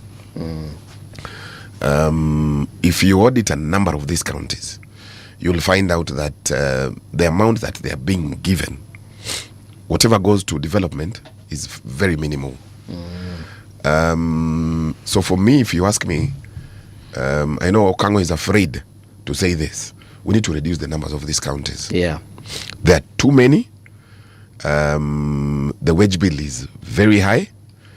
And really, if you look at the recurrent expenditure, is very high. Okay. So whatever goes to development is very, very minimal. Like for instance, if you look at where we come from with Okango, even counting development is next to a joke. The two of you come from the same county? We come from Homa Bay County. Absolutely. Different constituencies. Don't worry about the color. Oh, don't worry. No, it's not the color. Don't worry about the Linda. No. I know where you come from. Yes. I also know where he comes from. Yeah. It is for the audience. I know where both of you come from. Yeah. And I know the challenges that the areas you come from have very, very directly. Brian was talking about the complexions. I know what he's talking about, and I'm avoiding, I'm ignoring him completely. So, City, the problem for me is the development. You know, the idea of devolution, we wanted to bring money closer to the people. We wanted to share the cake, the national cake, equally to all counties, and ensure that counties that are still lagging behind, they're also given what is called equalization fund. And really, many of these counties, I'm not seeing serious work happening. All right. Yeah. I mean, and that's the truth. But anyway, we shall have a different time to talk about this whole devolution issue. Fred, the last time we were here, we were talking about something happening on the 27th of March. Yes. Is it still on course? It was was it an NDC or an NEC? Sometimes I'm confused. Yeah. Thank you very much. Or DCM. I remember very well. Yeah. We are on course. Right. The Orange Democratic Movement Party will be going for a national delegates conference on 27th March this year. That delegates conference or convention, if you like, is a special delegates convention that is convened pursuant to the provisions of the political parties, or the party's constitution, Article 49, that allows NEC to make resolutions, and the chair convenes such meeting, and the SG of the party gives the notice to the public. And I'm using this authoritatively because that provision is in law. And in the absence of the SG, the NEC has given the Deputy Secretary General Political Affairs authority, and as far as possible in compliance with the Constitution, to perform the function of the Secretary General.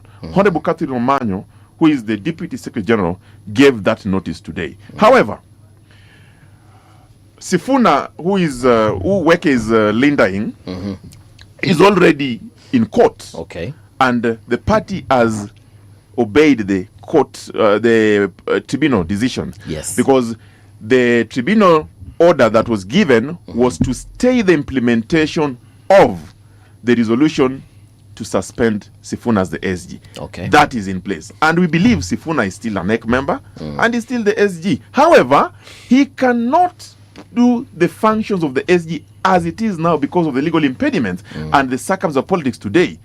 So the harmonization provisions of the ODM party takes place such that in the absence of such a party officer, what follows is that the Deputy Secretary General can perform those functions. So to answer you, yes, ODM will have 3,000 delegates attending that national delegates convention, which is a special convention, to ratify the decision on leadership as proposed by NGC. Number two, to take note of the Article 87 of the Constitution of ODM party that demands the party to enter in either pre or post election coalition. Right. So I'm giving you this because people have been asking themselves, are we having NDC? Are we having GDC? Are we having DCI? No, we are having an NDC, a special one under 49 of the Article 49 of the party that is called Special Delegate Conference that will be attended by all elected members, parliamentary groups, NEC members, branch officials, and those who don't have the power to vote, they are technical experts of the party, and all other county coordinating officers. That meeting is the supreme organ of the party, and the decisions that will be made in that meeting are binding by all party members. Okay.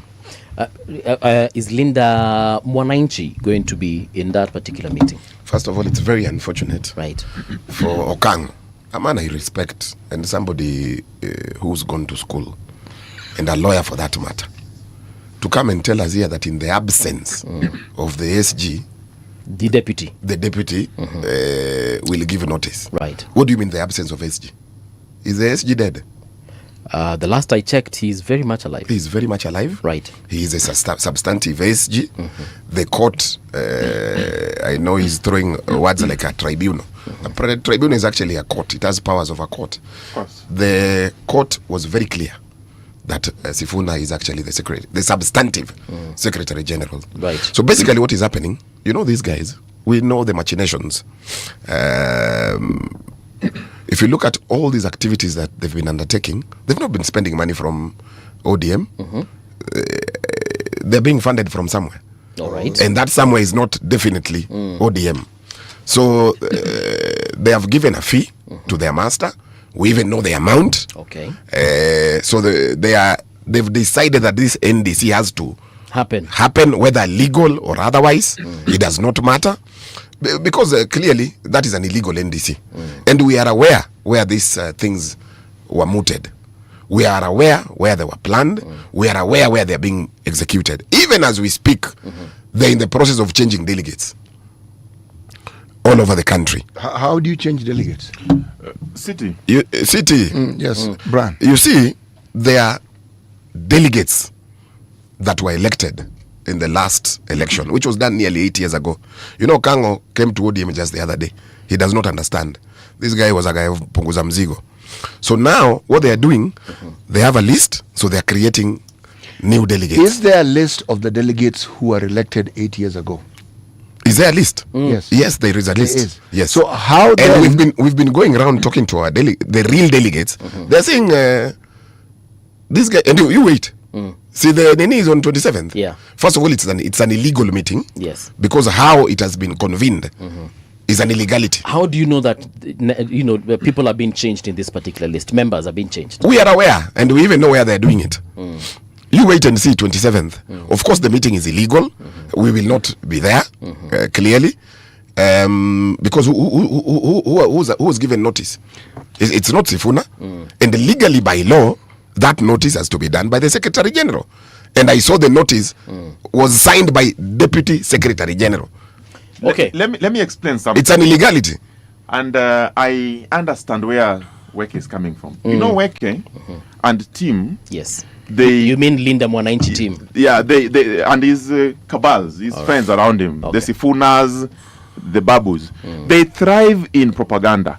And I want to take Weke through the ODM party constitution. He has not read it. The ODM party constitution. Pause. This man was a member of ODM before you. Being a member, how do you make a declaration that he has not read it? Because of what he's saying. And you can check the constitution. Okay, I have not read it. What does it say? So I want to tell you. Yes. Weke, we respect the tribunal orders. And I started by saying, yes, the orders from the court preserve the status quo. The fact that Edwin Sifuna, the resolution by NGC, by NEC to suspend him, those decisions were stayed by the court. We respect and we agree. But he says the meeting is illegal. I want to take Weke through ODM party constitution, Article 21(1)(I), that says that the deputy party, the deputy secretary general of the party can be authorized by NEC or as far as the constitution provides to perform the functions of the SG. Weke, read it. When he's dead. No. When what happened? When what happened? Anytime, whether the SG is there or not, anytime it is there. Number two, right. He has talked about delegates. I want to refer Weke to Article 73 of the ODM party constitution again, that talks about harmonization principle. It says, in the circumstances that NEC feels that election cannot happen in the branch, polling station, and whichever organ, the NEC shall appoint people in the acting capacity in the interim period to perform those functions. Today, we have got situations in Nyando. Right. We have got situations in Migori of election on the ground that the branch elections had not happened. Does it mean that the NDC will not go on? No. The provisions of law of the party allows those to happen. But when Weke says that we are performing an illegal meeting, why have they not gotten orders from court to stop the meeting? When Weke says that this meeting will happen but is illegal, why do you allow an illegal meeting to happen? It is legal. In fact, that meeting is the supreme decision of the party, because look at the attendance. 3,000. The law says 3,000, not more than 3,000 delegates must attend. This composition of the 3,000 not more than or not less than? Not more than. Okay. It has been capped. Okay. And there is a formula to arrive at 3,000. All right. And I started by telling you, the delegates that work is saying that are being changed. You know, these are rumors. Show us the list. Show us who is doing it, when it's being done, where it is being done. We don't want to whip public emotions. I'm asking, and I want to speak to the ODM delegates today. Prepare for a national delegates conference in the name of special delegates convention, where you will make a supreme decision on the agenda. And then the ODM party also says that only agenda that is approved by NEC shall be discussed in the special delegates conference. That agenda, they didn't challenge it. But let me ask Brian. He has raised a very interesting point that I didn't know about, that you can actually go to court and stop this NDC. And who has told you we will not go? Okay. You see, even listening to Okango, right, City, how can you say that the NEC has capacity to mandate the Deputy Secretary General to usurp the powers of the Secretary General? That's an illegality. No, that's not usurpation. That is because constitutional delegation. No. Okango, you've gone to school. Yes, and that's what I'm explaining to you. When the court says this guy is a substantive SG, you cannot again decide that NEC will mandate another SG to perform the functions of an SG. Okay. It's an illegality because that is now usurping the powers of the SG. At SG, the constitution mandates the NEC to go against a court order. Actually, if you were to look at your constitution as ODM, the two of you, it's not very clear on that subject. What it says is, if the Secretary General fails to issue a notice, then the NEC comes into the NEC. So the NEC does have powers, not as though they do not have powers. Gentlemen, there's something I want to ask here, because I don't want this back and forth of what ODM doesn't want. What are you two fighting about, really? Linda Mwananchi, Linda. What's the fight? What is the problem, really? Let me start by explaining this city so that we can come in. There's no fight. Oh, there is a fight, all right. No. There's no fight. You know, when you are dealing with one of the most progressive parties in the region, that's why you call it a movement, there is likely to be divergent opinion. But our friends, when we started the campaign of Linda Ground to try and mobilize our people, register voters, take IDs, and prepare for the next election, they went and copy-pasted something they call Linda Wananchi. What are you Linda Wananchi from?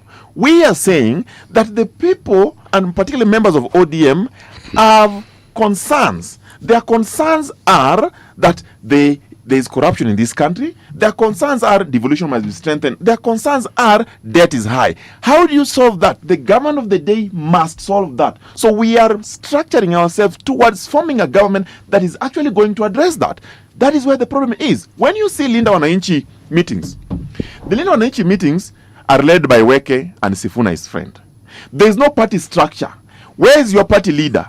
Where is the deputy party leaders? Where is the chairperson? Where are the branch officials? What is your color coordination of the party? It is not there. So we are saying those are not ODM meetings. Those are Linda Wananchi meetings. The real ODM meetings are Linda Ground, where the leadership is there, the members are there, the structure is there, from the polling station to the national level. Number two, I've listened to Weke say that some of these meetings we are organizing are funded from elsewhere. He has not told us who is funding them, because they seem to know. But I'm asking them, who funds Linda Wananchi meetings?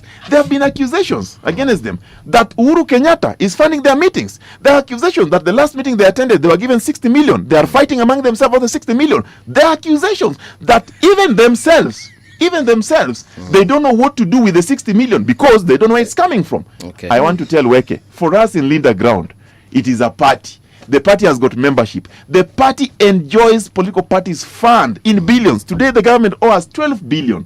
You know, so the political parties in all honesty, even your faction has been accused of receiving money. Exactly, that's what I'm saying. Yeah. These are all accusations. Okay. It is your word against mine. But City raised something that the NEC can take a decision if the person in that office is not able to. It just says fails to do so. But I want to remind the city also. So how did they fail? The constitution of the party that was ratified by NGC on 18th April 2024. I know Weke has not seen it. That is the constitution in operation. It has got two important provisions. Article 49 that convenes NDC. And it says in convening NDC, the NEC resolution is what the chairperson of the party takes action on to convene. But that notice will go out through the SG. Then it goes and gives a buffer and says when there's a vacancy, then NEC can appoint somebody. But in this case, I agree there's no vacancy because Sifuna is there. But again, it gives another provision. Even if Sifuna was the substantive today, as they say, even if there was no issue, I can tell you, NEC can still authorize 21(1)(I), the Deputy Secretary General Political Affairs, to perform functions of the SG. The reason why that provision in law is there is because a situation is contemplated such that there could be a legal battle, there could be personal differences, there could be an impediment, and that should not stop operations and leadership of the party. That is why that law is there. Weke, please read it. It is there. City, you know, you've asked a very simple question, and Okango has gone round in circles. Let me tell you, the problem between Linda Ground and the Linda Mwananchi. Now, these guys, we call them Jodongaich. Jodongaich are guys who they check and take care of their stomach.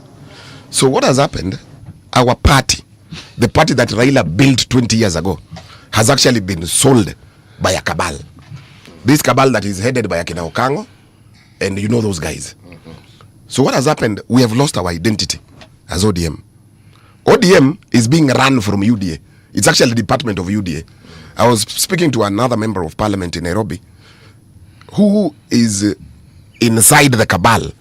He's telling me, Brian, for the first time, me, a serious member of parliament, he goes to queue city at UDA offices to get a to get an orange t-shirt and a kofia. So the problem that we have with these guys, they don't want to listen to us. We're telling them ODM, Raila built it in 20 years. That movement that you've seen, they're literally finishing it in barely a year. Now, look at, people don't understand. In ODM, Luos, we are the minority. Okay. If you look at the votes, the numbers, traditionally, Western people have been with us for all these years. Okay. The Kamba Nation have been with us for 3 elections, including the last one where Kalonzo was not even a deputy, but they still voted for us to a man. Guys from Coast, the Kisi Nation have been with us. Then you're telling us we just do an about turn and leave these guys. How now? Now let me tell you, this ODM run by the one that is being run by this Jodongaich, I can assure you it will not get more than 20 seats. In Nairobi here, where will you get votes? In Nakuru, where will you get votes? Are we talking in about Kisi Nation, where will you get votes? In a general election. In a general election. These guys, this route they're taking us, I can assure you, we will not get more than 20 seats. And we tell them, you guys, even if you're eating, put brakes. Think a little bit. Even if you're eating, we know you're full. You know, initially, they were telling us they don't want to be president. They are telling us they don't want to be deputy. Nairobi governor, when Babu says he wants to become a governor, they do not want. So we're asking, is there something you're seeing that we are not? They're telling us they want power. Yeah. And they're telling us they're in power. They're in broad-based. And they say they don't want to go back to opposition. So we say, oh, no problem, you're in power. How does that help our people? Brian, what is the worst that can happen on the 27th if they are allowed to have the NDC as things are today? What do you mean? Like, what is the worst? We will go to court. That is an illegal meeting. Yes. And as we've heard the city saying, that in the event that the SG has done what? He said, if he fails to issue that notice. So you have to show that You wrote to the ASG to issue a notice, and he failed, which was not done. What is the best that can happen if in that NDC? I am very happy that he's doing a lot of own goals because they have failed. How so? They have failed to do so. Their documentation to that effect. And we are waiting them in court. Weke, please prepare documentation, come to court and prove your case. Number two, the best that can happen is the meeting of over 2,000, capped at 3,000 delegates, convene together as the supreme organ of the party and make decisions that are binding to the party for the party to move forward. I am impressed by the two agenda. Agenda number 4, ratification of the NGC decision as far as party leadership is concerned. Agenda number 5, taking note of Article 87 of the party constitution that speaks to the issues of coalition building. Weke says that we are Jodongaich. That's a very interesting statement. Okay. Because Weke believes, if there's anything you want to pick from this, Nini, Jodongaich. Listen, I'll take that. If you see Weke and the team believe in propaganda, they have told us that the people of Kenya should go back to Mandamano. ODM has got majority of the young people who were killed in Mandamano from 2007 to date. ODM has got the largest number of people who are suffering, young people without jobs, women not having money to take their children to school. ODM, like many others, is the most disadvantaged support group in terms of development. Today, they're telling us that we go to Gashagwa. Today, they're telling us that we should now go and talk to people that threatened even to kill Raila Odinga during 2023 Mandamano. Okay. We have told our people that a time comes when we must use a principle called BATNA. The BATNA principle is a theory of negotiation that was established by Harvard law scholars. It says best alternative to a negotiated agreement. Okay. If you are in a negotiating agreement or you have negotiated and you believe that there is no better other idea out of this negotiation, please stay there. We have applied ourselves to BATNA principle and we have said where we are today, we have seen, number 1, inclusivity. We have seen financial inclusivity, progress. Might not be the best, progress. We have seen economic inclusivity, we have seen social inclusivity as outlined in the ZANI progress report that they call 10-point lies. You know, today, as we sit here, we are saying it is BATNA because we have seen development, pockets of it, in our regions based on the calmness of the political environment and the fact that stability has been enhanced in our country due to the fact that we agreed to retreat back. In order to progress, sometimes you have to retreat. Raila Odinga taught us that. They have told us that every time they are following the ideals of Raila Odinga. Raila Amolo Odinga told the people of ODM that we are in this broad-based government until 2027. What is the year today? 2026. Why are they telling us that get out and Raila said 2027?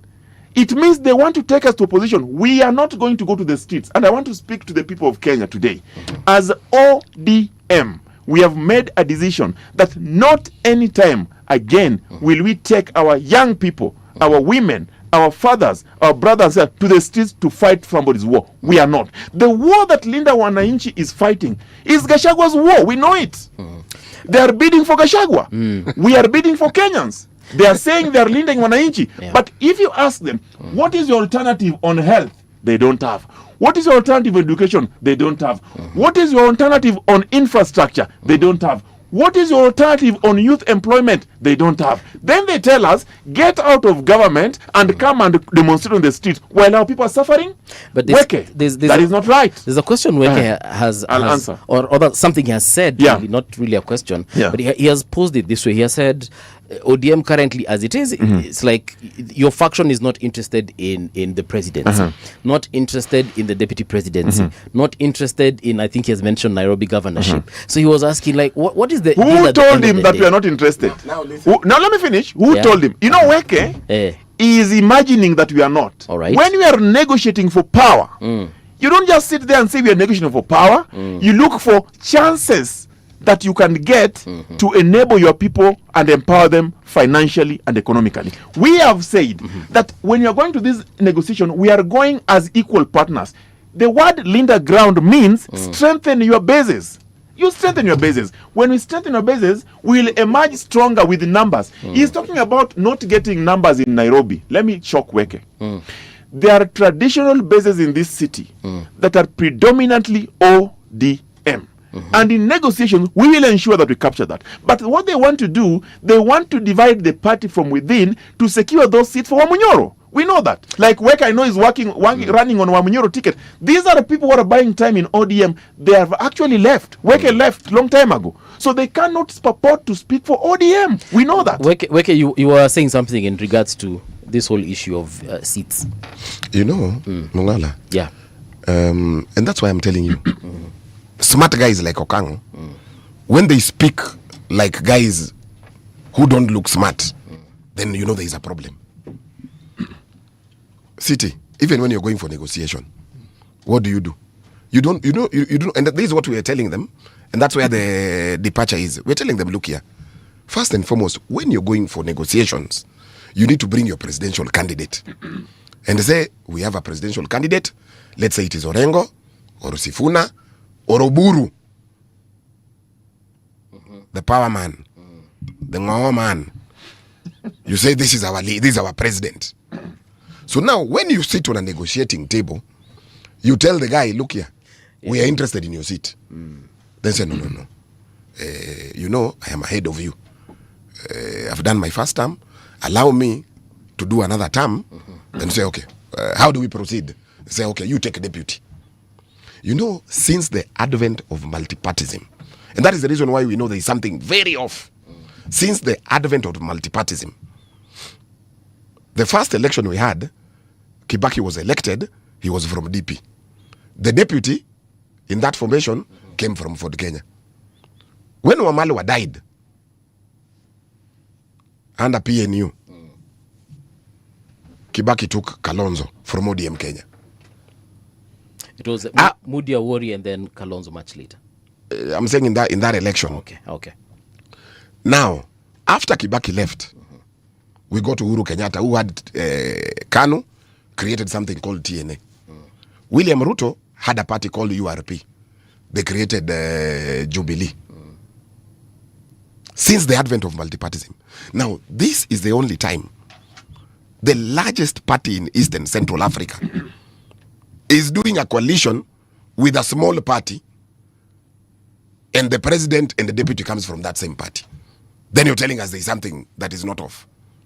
These guys have very funny narratives. They are telling us that they are not going to the opposition.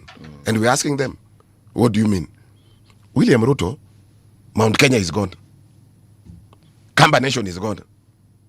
Luyaland is gone. So how is he going to form government? These guys are the one taking us to opposition. William Ruto is opposition.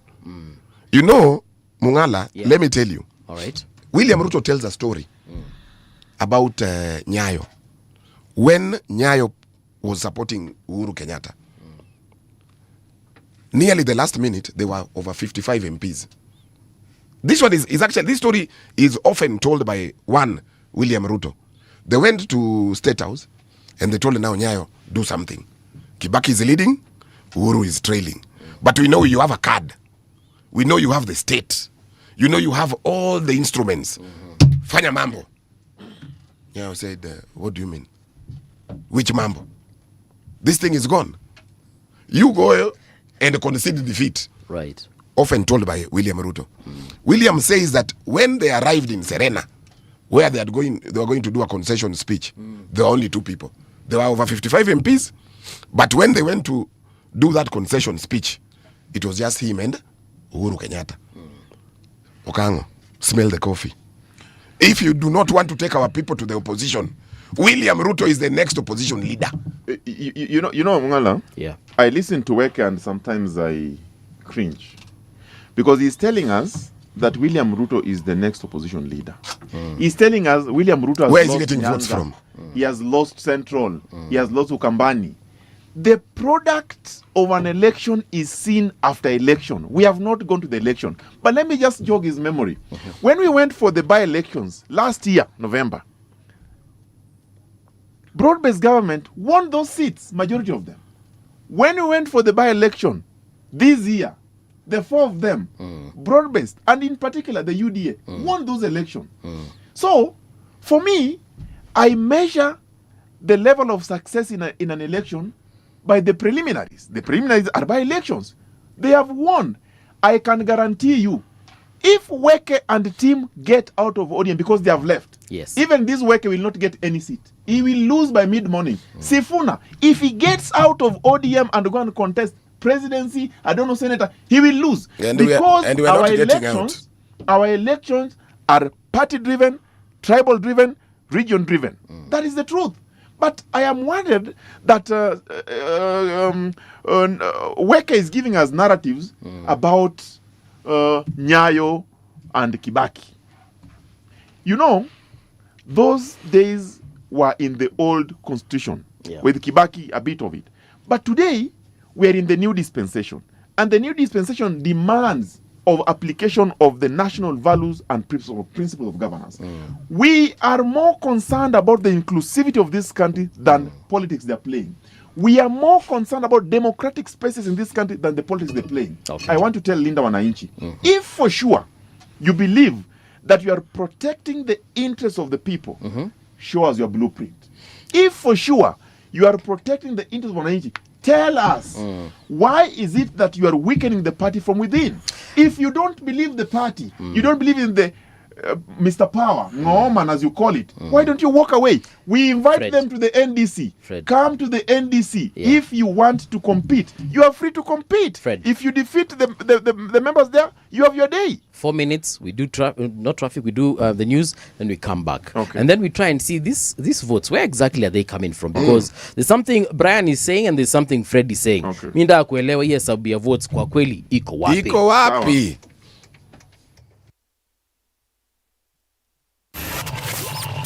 Comfort Living Moments, brought to you by Tile and Carpet Kenya. From our Miti Kitten range, we celebrate the spaces where Suhor is prepared with love, bringing peace and unity to your morning. Comfort Living Moments, brought to you by Tile and Carpet Kenya.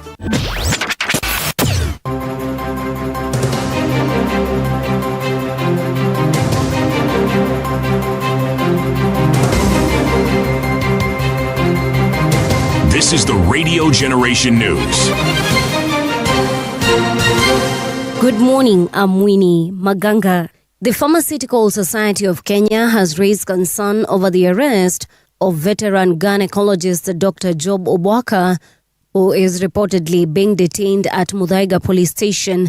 In a statement issued on March 15, 2026, PSK demanded that Dr. Obwaka be granted immediate and unconditional bail, saying it is his right under the Kenyan law. The medic's arrest is reportedly linked to allegations of falsifying membership records, a function the society says falls under the mandate of the company secretary and not individual directors. Media and political communications expert Dr. Hesbon Owila has called for strong accountability and better communication in implementing Kenya's reforms frameworks. Speaking during a Radio Generation interview today, he said the 10-point agenda and the NADCO report should guide governance and public debate. He argued that without clear implementation and transparency, such documents risk remaining political statements. That the reason why most of us went to the streets, the reason why the Gen Zs led people to the street, is because the cost of living was becoming unbearable. And it had a lot to do with the finance bills. The kind of opulence we were seeing in political leaders was just out of this world. I mean, political leaders were hobnobbing in choppers here and there. They were appearing in shows and public places with shoes worth, hundreds of thousands, you know. And guys are like, we can't be suffering, and we are seeing this kind of opulence. And then you see something called the finance bill, and you see the taxes keep going up. And I think that's the critical bit, that if you are not going to go to the streets because there is no one, serious political leader who can call us to the street and also call us back, then we have to stick to the 10-point agenda. Opposition leaders are calling for changes in the opposition structure to strengthen oversight of the government. They say the current setup has weakened accountability in both parliament and county assemblies, making it harder to effectively check government actions. Led by Jubilee Deputy Party Leader Jeremiah Kioni, says an organized opposition will ensure the government is kept in check. So it's not been easy to come up with a structure that can put the government in proper check. In Azimio, and I believe that is why we sat in the NADCO report, we were talking of the opposition. And we were saying opposition needs to be structured better, and also to be to actually sit within parliament, so that we can actually be able to reflect the departments of parliament or government and put them into check. Where we are today is where we continue organizing ourselves to take over power. Azimio is the one that is holding us together. Tension is high in the Tana Salt area in Magarini and Tana Delta after salt company allegedly began forcefully evicting more than 5,000 residents to expand its salt dikes. Residents staged protests saying the move is unfair and accusing the company of pushing them off their land. They say they will not leave the land under any circumstances. La kwanza, sisi tunakubali wawekezaji. Tumekuwa na wawekezaji hapa, mmoja ni Tana Salt, na amekuwa hapa na sisi, anaheshimu jamii. Mwingine ni Kurawa Salt, anaheshimu jamii. Na mwingine alikuwa hapa ni Kemu Salt, ambaye Sheikh Bruhani tumekuwa na yeye, tumekuwa pia na Hassan Zubedi, hajafanya unyama kama aliyotufanyia Ken Salt. Former French President Nicolas Sarkozy returns to court today to challenge his conviction over allegations he sought campaign funding from Muammar Gaddafi's Libya for his 2007 election. Sarkozy, who denies wrongdoing, briefly served time last year. The Paris Appeals Court retrial will run until June 3rd. Sarkozy in October entered a Paris jail, serving 20 days before he was released. And that's the truth on Radio Generation. Good morning, I'm Winnie Maganga. The views and opinions expressed on this program are those of the guests and do not necessarily reflect the views of Radio Generation. Radio Generation assumes no responsibility or liability for the interviewee's views. This is Radio Generation. In the beginning, there was morning radio. But now there is Radio Generation's The People's Breakfast, curious and bold, getting facts from the shadows. That's what it is. Now, as the city wakes and secrets stir, a bright new voice shines. The People's Breakfast, your morning, your voice, your journey. Good morning. Good morning, my neighbor. Welcome to the home of hard truths and bold insights, Radio Generation. A very good morning to you, and we are back. This is 8 minutes past 9 o'clock on the People's Breakfast. We're with Freddy Kukango and Brian Weke, both of ODM, but one is Linda, mwingine analinda ground, na kuna mwenye analinda mwananchi. There is a question I asked you gentlemen earlier on, and it's about the numbers. If you could just help me understand the composition of ODM, because from my understanding, me nimekuwa nikijua ODM is, belongs to everyone. Of course, I know there are some strongholds of ODM. Absolutely. Yeah. So, but now I hear of these specific areas that if things were to go south, they might exit with a certain person, or they might remain with certain people. Maybe Brian, and I'll start with you. Help me understand the consolidation of these numbers. First, before I do that, before we went on a break, Okango insinuated that the government has done very well in the by-elections. Mungala, let me tell you, and I pray for this country. Since I was born, since the advent of multipartyism in this country, I have never seen the most violent by-elections like the ones that we saw. We had state-sponsored goons. The money that was exchanging hands was in millions. So you cannot come here and tell us that because you won a few seats here and there, through violence, you're doing very well. Brian, Okay. You know, let's try and have a little honest conversation here. You know, the politics of this country at the national level begin at the party level. Most political parties in this country, when you look at the process of nomination or the sifting out of people who would stand, at best, many are fairly chaotic. Or if they're not chaotic, they're predetermined, meaning they have a very clear idea of who it is they want to represent. But they go through the sham of having a democratic process. And yet, political parties are not democratic institutions, really. They're not. Political parties around the world have owners. It's not really complicated. It's a simple truth, which the democracy that we speak of is a representation of the various political parties that you see and the process of getting these people into parliament and hopefully representing the people. But political parties, if you ask me, anybody who tells you they are democratic parties is lying to you. Political parties cannot be. But yes, you have a specific partisan interest, and that's what you're pursuing. What's democratic about it? Your constitution, which you create, allows you to nominate, allows you to do all sorts of things. The moment you talk of a democracy, you're talking about a plebiscite where the wananchi are allowed. That's not how democratic parties work. And that is how democratic parties have worked the world over. Now, when you look at the discussion we're having, I want to leave Raila Odinga out of this, the late Raila Odinga out of this discussion, because he was the party leader for both these two gentlemen here.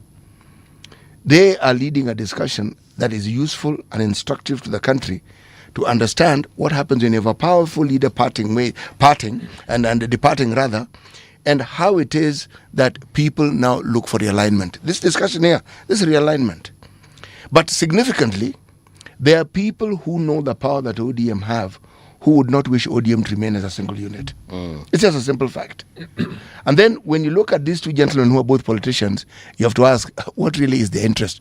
You cannot be a politician and not have an interest. It is not possible. Okay?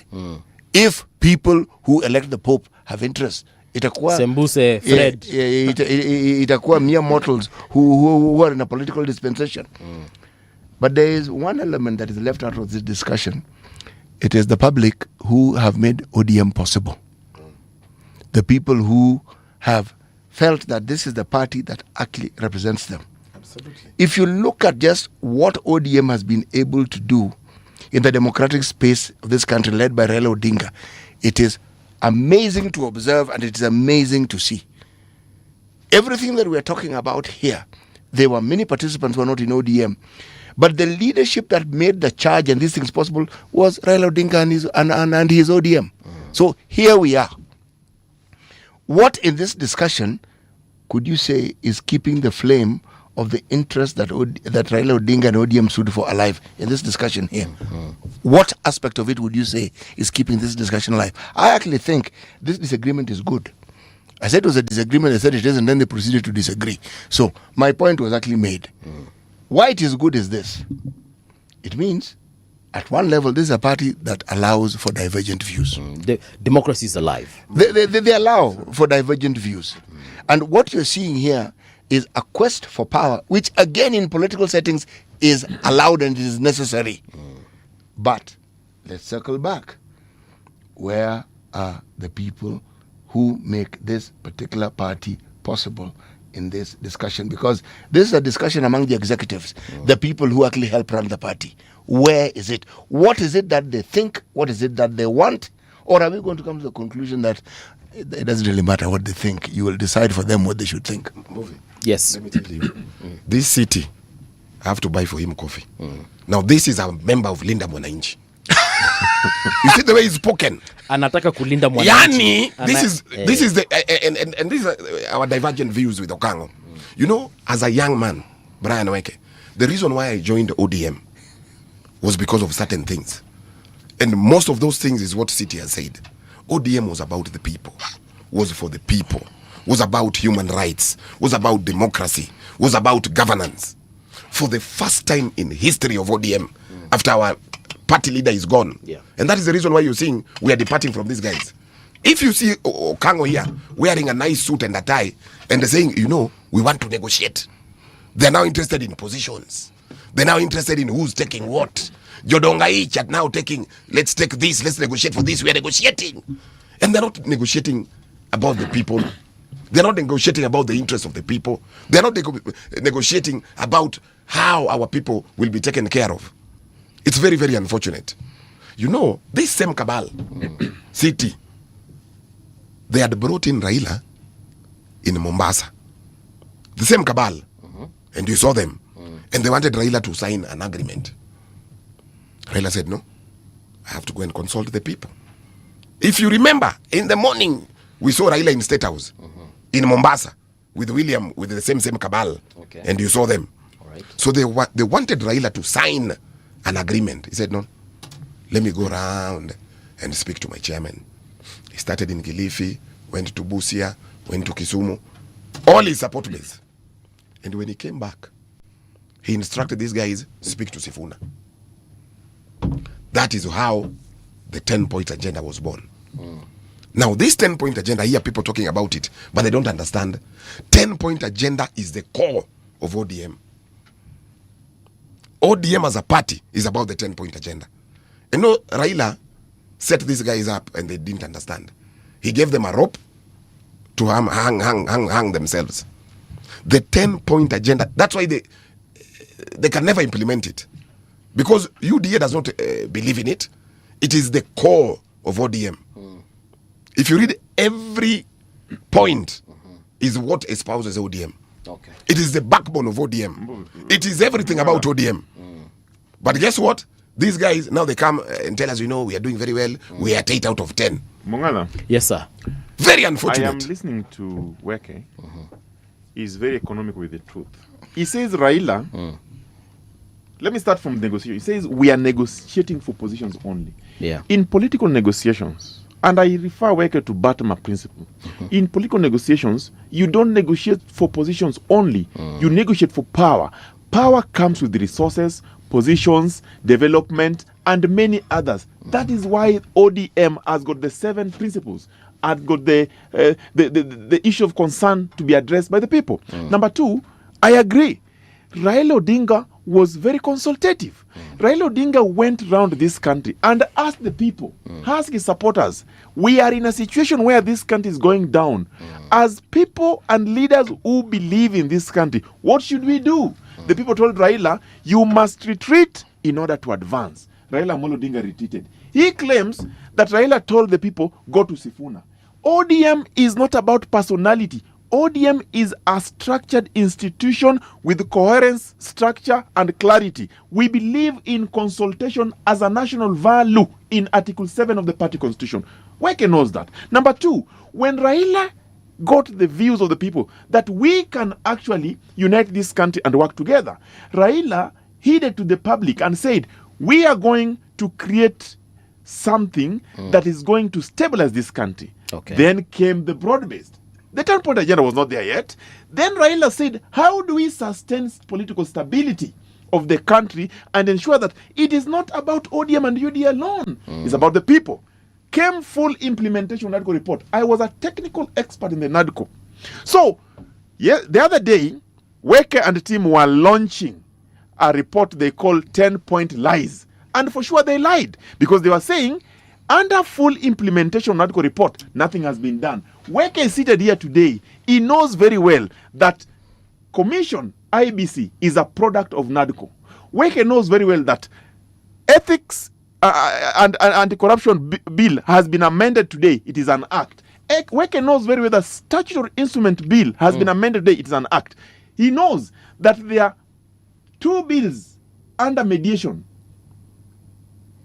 Election Offences Bill and Election Amendment Bill. Okay. Weke knows that there are 4 bills that are under consideration in Parliament out of the 9 instruments that came from NADCO.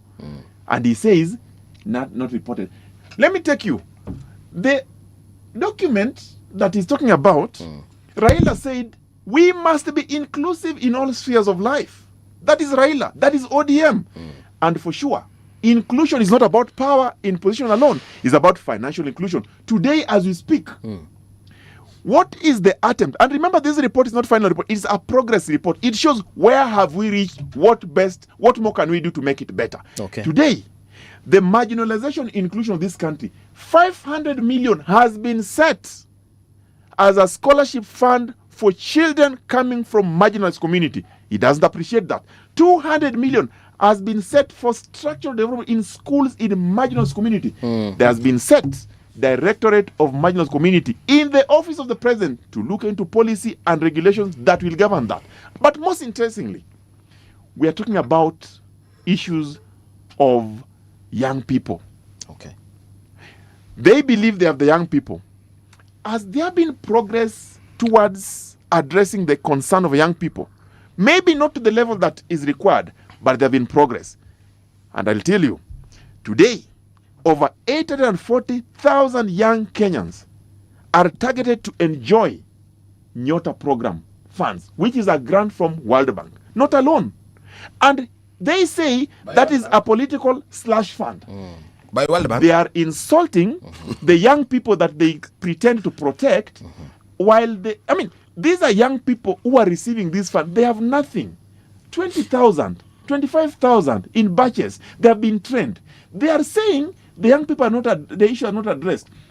Recognition of prior learning.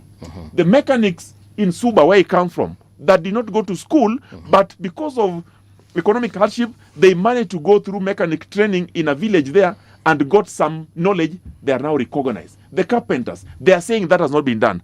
I pity the Linda Wananchi because they are basing their 1 out of 10 mark for the Zani report on two things: propaganda, non-recognition of legislation, and non-recognition of disbursement of funds. As we speak today, Raila wanted strengthening of devolution and promoting it.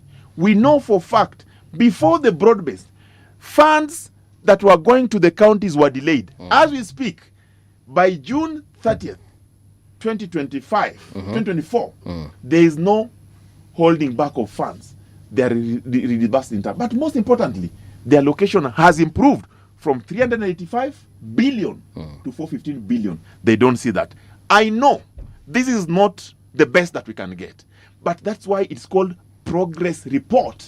They dismissed this report, as I finish, without giving us the alternative. And I keep saying, because that is how propaganda works. You know, when you're in opposition, you cannot even oppose your life. You can even oppose your death that is ultimate. That's what they are doing. They have told us that this report is 1 out of 10. They have not given us alternative report that says, in the 10-point agenda, this is what we would have seen. Under health, this is what we would have seen. Under inclusion, this is what we would have seen. Under debt management, under sovereignty and rule of law, they have not. Instead, they are hiding around words and giving a report that they claim to be citizens' audit report, while that sounds like political manifesto to discredit the government of the day that is actually doing something. Right. I submit by saying we cannot allow Kenyans to be misled. Yeah. Weke and Sifuna and the team are misleading the public because they know the public are gullible today. Right. The public are no longer gullible. They are aware. They have read the report. Today, if you go online, you can see that 10-point agenda trending. Why? People are actually coming to the realization that actually something has been done. Brian, you want to say something? Yes. You know, City. Yes. There was a guy called Joseph Goebbels. Joseph Goebbels, propaganda minister, was a propaganda minister in Germany. You know, he lied so much to the level that he also believed in his own lies. It's a good way to propagate a lie. If you believe in it, then you're definitely more convincing. Now you know what happened to Goebbels. At some point, Hitler died, and the guy said, "You Goebbels, now you have to be the president." You know, Goebbels lied. When he was made to become president, he couldn't manage. He actually killed himself. He killed the wife, the kids, and eventually killed himself. So Okango is behaving like Goebbels here. The 10-point agenda is very simple. The first issue and I want you to answer if I ask you. Right. It says full implementation of NADCO report, not partial. Full implementation. Full implementation of NADCO report. Has it been implemented?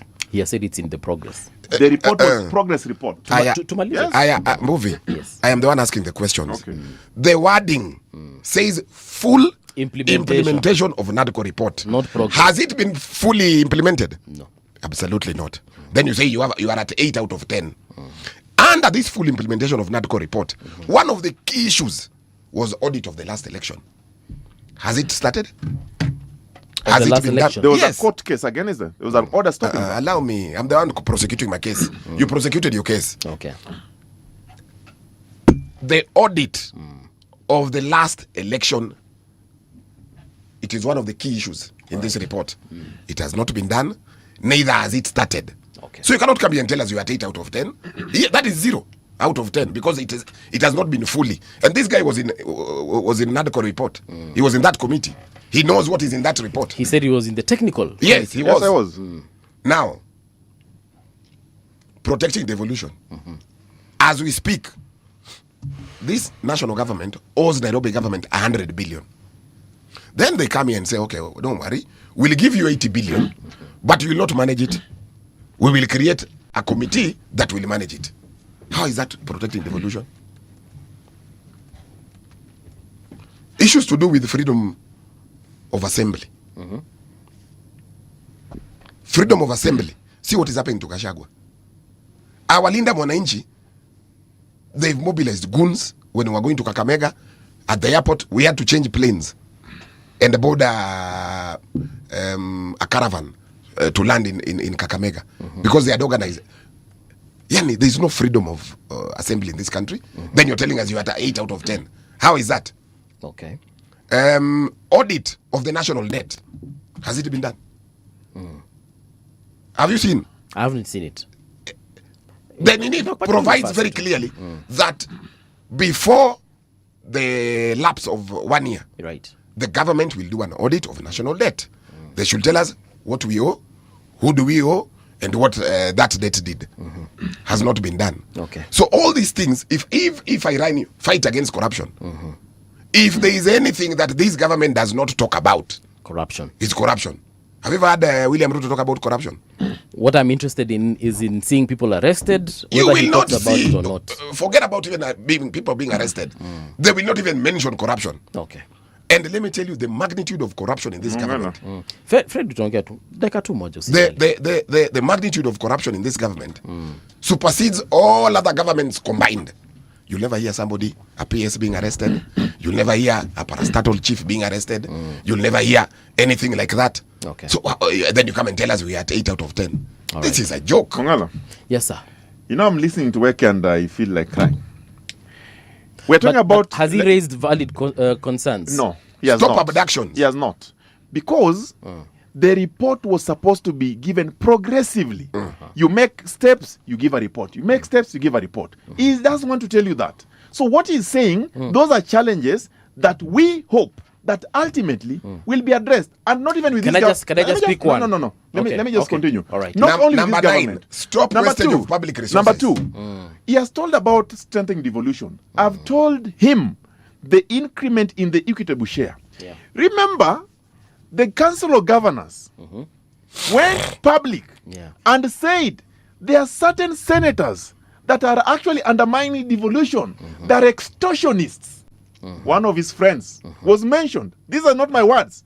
How do you, Linda Wananchi, while your leader has been mentioned in an extortioning racket? Why hasn't that leader been arrested Because and arraigned in court? I am aware the investigation going on. So you cannot come here and tell us that you are protecting devolution while your own leader is undermining. Number 2, right. Weke tells us about corruption. Yes. I concede.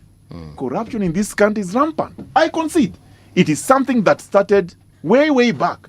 But let me tell you, what has the members of parliament, including some of the people that he has there, done? The enactment of Conflict of Interest Act 2025 that is now going to address the issue of personal conflict in public spaces and in public sphere or in performing your duties. He is not acknowledging that. Number 2, There have been convictions. The Ethics and Anti-Corruption Commission itself has stopped certain corruption cases, not cases, instances, to the tune of 9 billion, 88 convictions, and there have been asset recovery. They have been recovering to the tune of 5 billion recently of money or property that were corruptly acquired. They're not saying that progress. To me, as a Kenyan, I am more interested in the progress so that I challenge the fool that is talking about. We can only achieve full implementation if we address the partial implementation. I want to tell Weke that when you say abductions, yes, Raila Amolo Odinga was against abductions, I agree. We as ODM members, we have given statements about abductions. Fred, there are some folks that were abducted just the other day. Yes. There were folks that were abducted the other day. Who abducted them? I don't know. Yes. We are you still, don't know. Yeah. So you cannot say that it is William Ruto who abducted them. It is not government who abducted them until you prove. We cannot lay blame where it is not.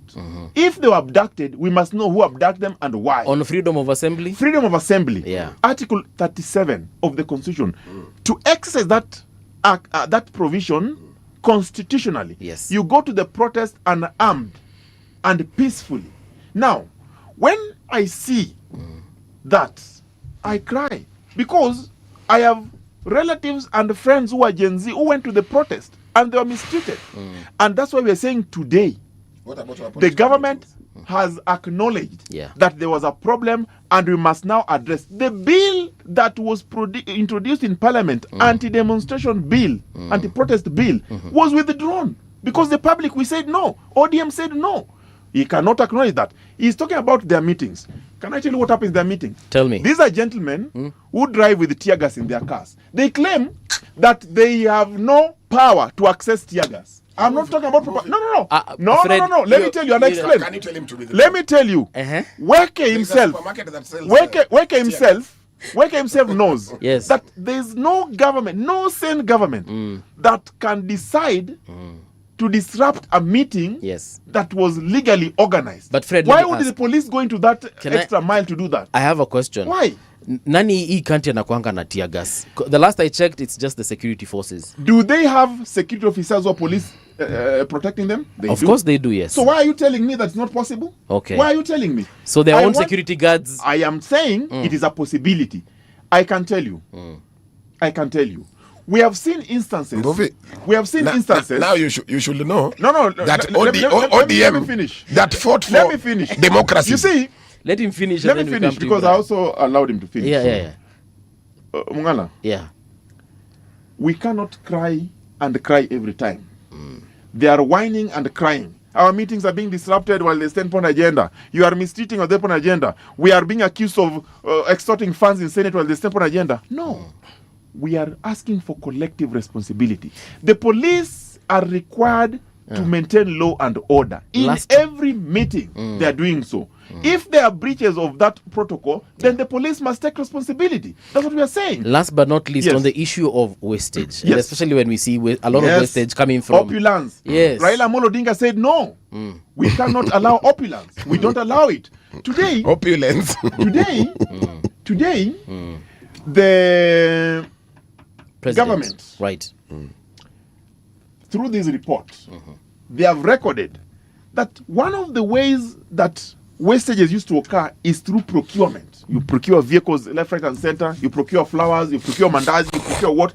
In my view, that has stopped. In fact, when we were at NADCO, we said that we must limit even travel. When you're traveling locally, do economy. State House has just taken some extra 8 billion last week. That is an issue for another day because the audit report must reveal that.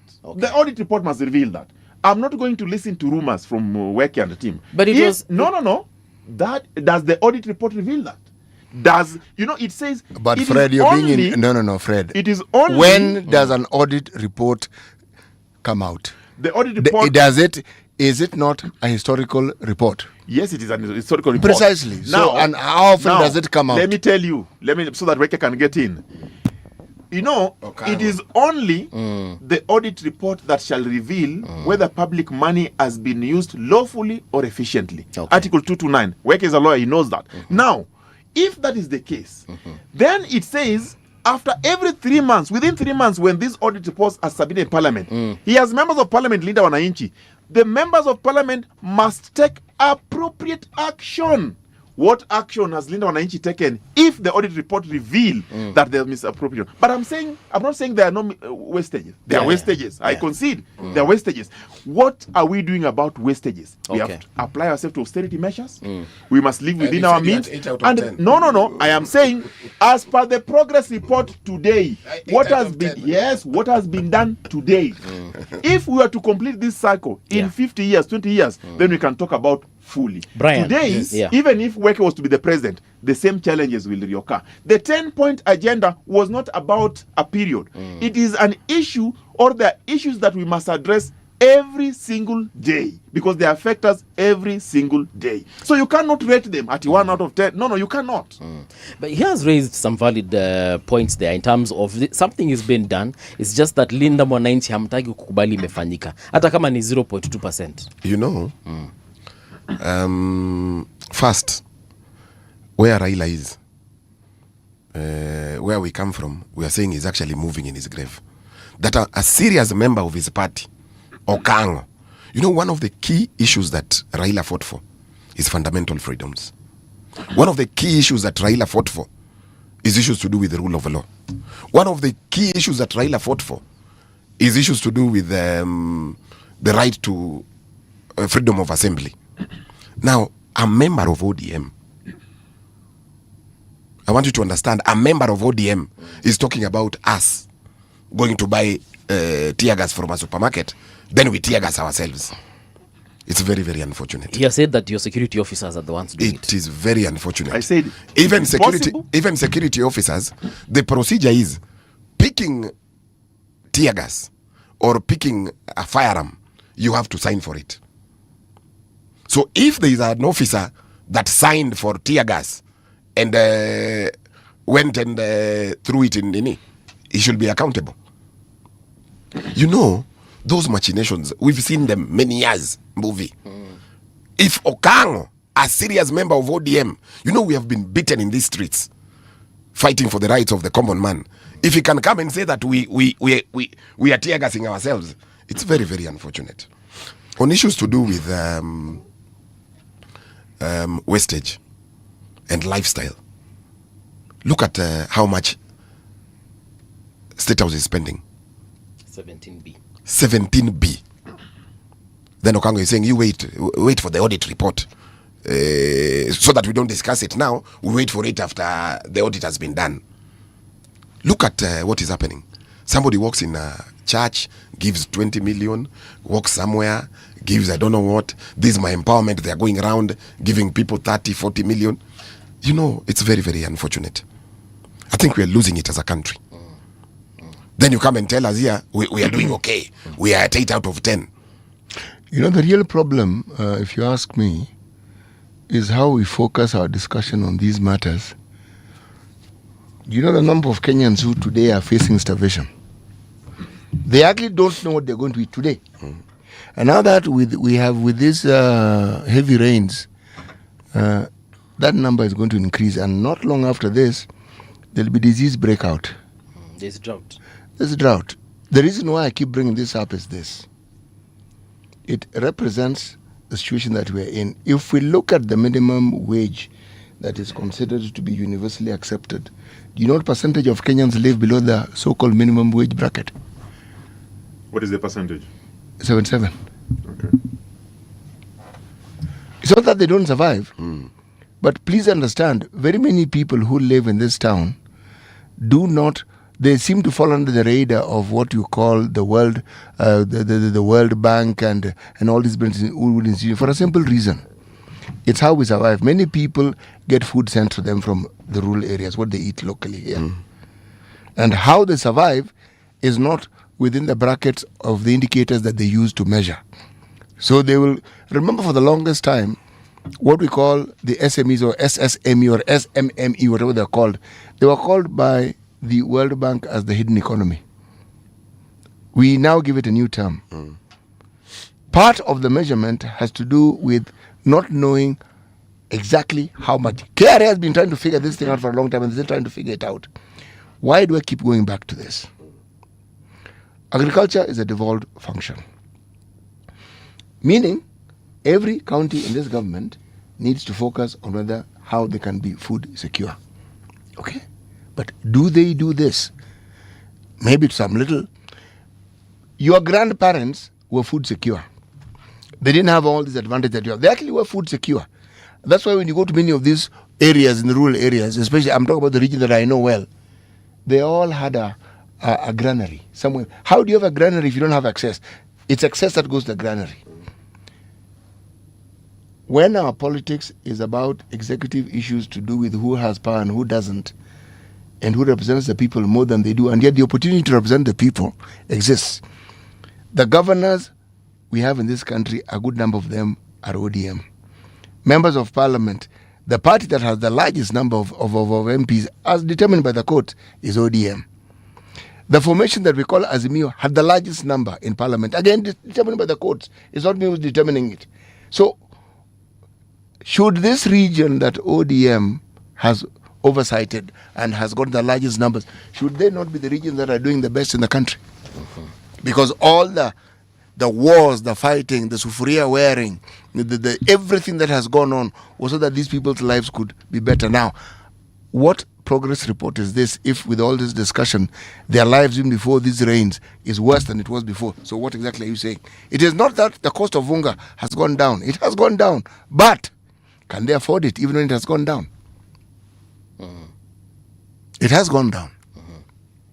So whenever we have these discussions, they're interesting for purpose of academics and to understand the different thought process. I actually like these discussions, and when they're happening within a political party, because this idea of everybody just agreeing with everything, to me doesn't bode well. But at the end of it, when the discussions come to an end, because they must, how exactly are we going to make the lives of the citizens of this country better? How?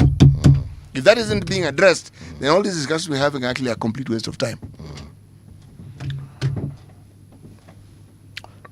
You know, from what I understand, in terms of even the malumbano yenye yako katika ODM, my understanding is that at the end of the day, we want to see, or rather you guys want to see how best to deliver to your constituents, right? So that means whether it is the people that voted for you at the ward level or at the constituency level, all the way to the county level.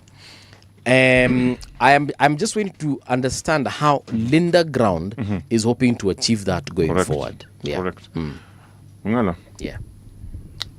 Political parties are formed to capture power. Right. And that's why Oburu Oginga is saying we must be in power because we cannot stay without power. And if you read proper the constitution of ODM, I refer to it a lot because that is the guiding principle of the party. It has got the national values, it has got the rules and regulations that every party member, including Weke, that must comply with. The Article 16 of the party demands the party leader to campaign for the party with the party to form government, not to form opposition where they are going. That is what the party constitution says. It also says every party member is obligated to protect the party and to ensure that they participate in the activities of the party that are democratic and for the benefit of the people. Today, you are asking, how will Linda Ground ultimately achieve the values of the ODM and in addressing the issues of concern of the ODM people? I want to answer you. Not only ODM people.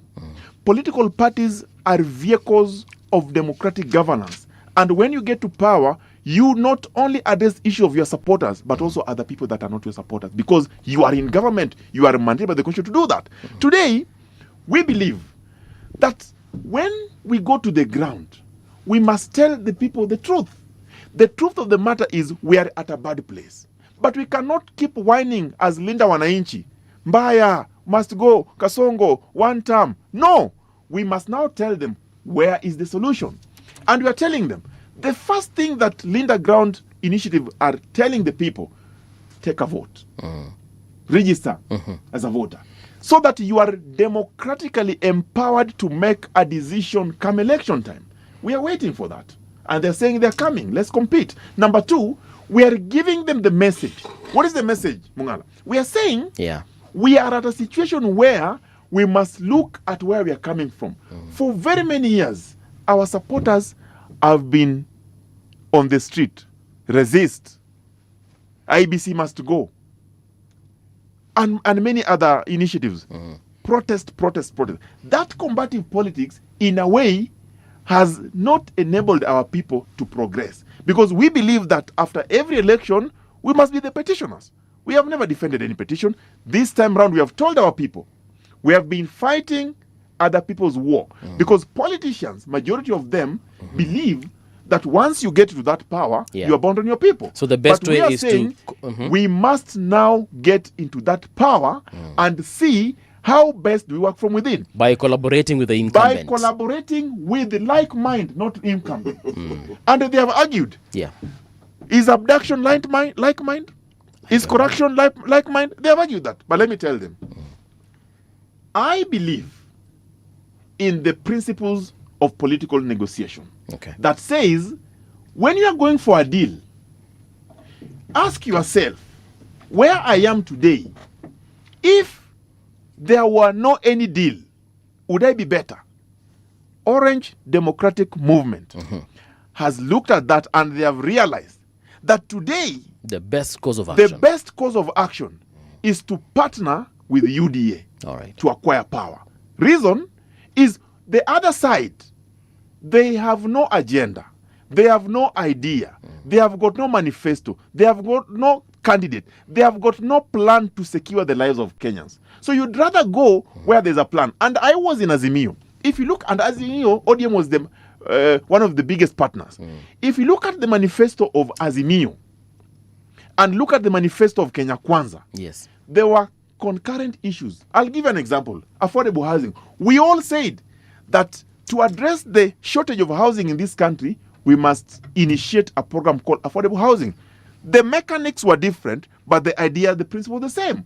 Today, I can guarantee you, if there is any iconic structure in every county, 44 out of 47 is affordable housing. What has it done to the SMEs? 15,000 SMEs related to the industry of construction are benefiting. Number two, 120 youths today are participating. It might not be the best, but at least they're getting a livelihood. And 200,000 units are constructed. I am telling you, as Linda Ground, we believe that this is the our best people course of action. Have only an option of partnering with a group that has a plan. Do you see as Linda as Ground, an idea? Do you think ODM will, as much as now you're saying that you will be part of the next government, at what level? Are you going to have CSs? Are you going to have the deputy president? Are you going to have the president? Good question. Let me tell you. That's why Weke was going before the cart, putting the horse before the cart. We have said we have called for a national delegates conference. That is a special delegates conference called SDC. And we have given two agenda. Agenda number 4, ratifying the decision of NGC as far as leadership concerned, so that we give the mandate to the party leader to go and negotiate. And in negotiation, we have taken note of the decision of NEC in Article 87 of the party to form coalitions, pre or post. And that allows us to now evaluate our partners. And we are starting with UDA. Why? Because that's where we are. Who knows? We might even partner with others in future. But we are saying as it is today, UDA is number one. Because we are in a broad-based arrangement. And there are partners. We have seen where we have come from. We are going to highlight the challenges and the progress. And in doing so, we shall evaluate and say, now, when you are on a negotiating table, we say, what is it that will benefit our people and Kenyans? It's not about positions. So when we tell me about deputy president, I don't know what, who tells you that in the event that ODM misses the deputy president position, there are no other things that we can get? We will be happier if the people of Kenya benefit and not leaders of ODM. We will be happier if the issues of concern, the 10-point agenda, is addressed fully and not ODM. We will be happier if this country is more stable and not just ODM getting positions as Linda Wananchi want us to get. We are not going to do that. That is something that we have said, and we are going to this negotiation with our heads high and bold as ODM, because we believe in democratic principles, and we believe that unity is better than division. The path they're taking us, they want us to go to Wamunyoro, a divisive character. They want us to go to Wamunyoro, a guy who has said that himself, he had locked all the gates. You cannot enter. This is a free country. Brian, in terms of what he has said, if on the 27th of March things don't go necessarily how you would expect, what does that mean for your faction? Will you leave ODM, form a new party, and will that new party form government on its own, or is it going to join the opposition towards forming the same government? You know that narrative, we've had it before. We're not going anywhere. Okay. We are in ODM to stay. No matter what happens on the 27th. We are in, let me tell you, ODM is about the people. It is not about a few people that they've created. It's about the people. If you followed Raila Odinga, he has over 7 million people who follow him. Not a few people like Akina Okango. If I listen to Okango, the narrative that he has been given to come and say here, he's actually questioning what Raila has done over 20 years. He's telling us, our people have suffered. So he basically is questioning what Raila has done over 20 years. All these things, stories is telling you. Affordable housing. You've had City telling you. And that's why I'm telling City, you need to join us. Us is who? The Linda Mwananchi. The way you think like Raila Odinga. I like you. You said 77% are living. If you look at what is considered the universal minimum wage, the bulk of the people that we have in this country, one, they're in the informal sector. And if you try and collect what it is that they earn, unfortunately, it doesn't meet that minimal standard. We survive on it because of the peculiar reasons that we have as a country.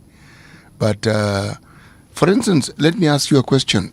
If you look at the Kenya National Bureau of Statistics, what do you think they indicate as the wage that somebody in the middle class earns? Do you have an idea?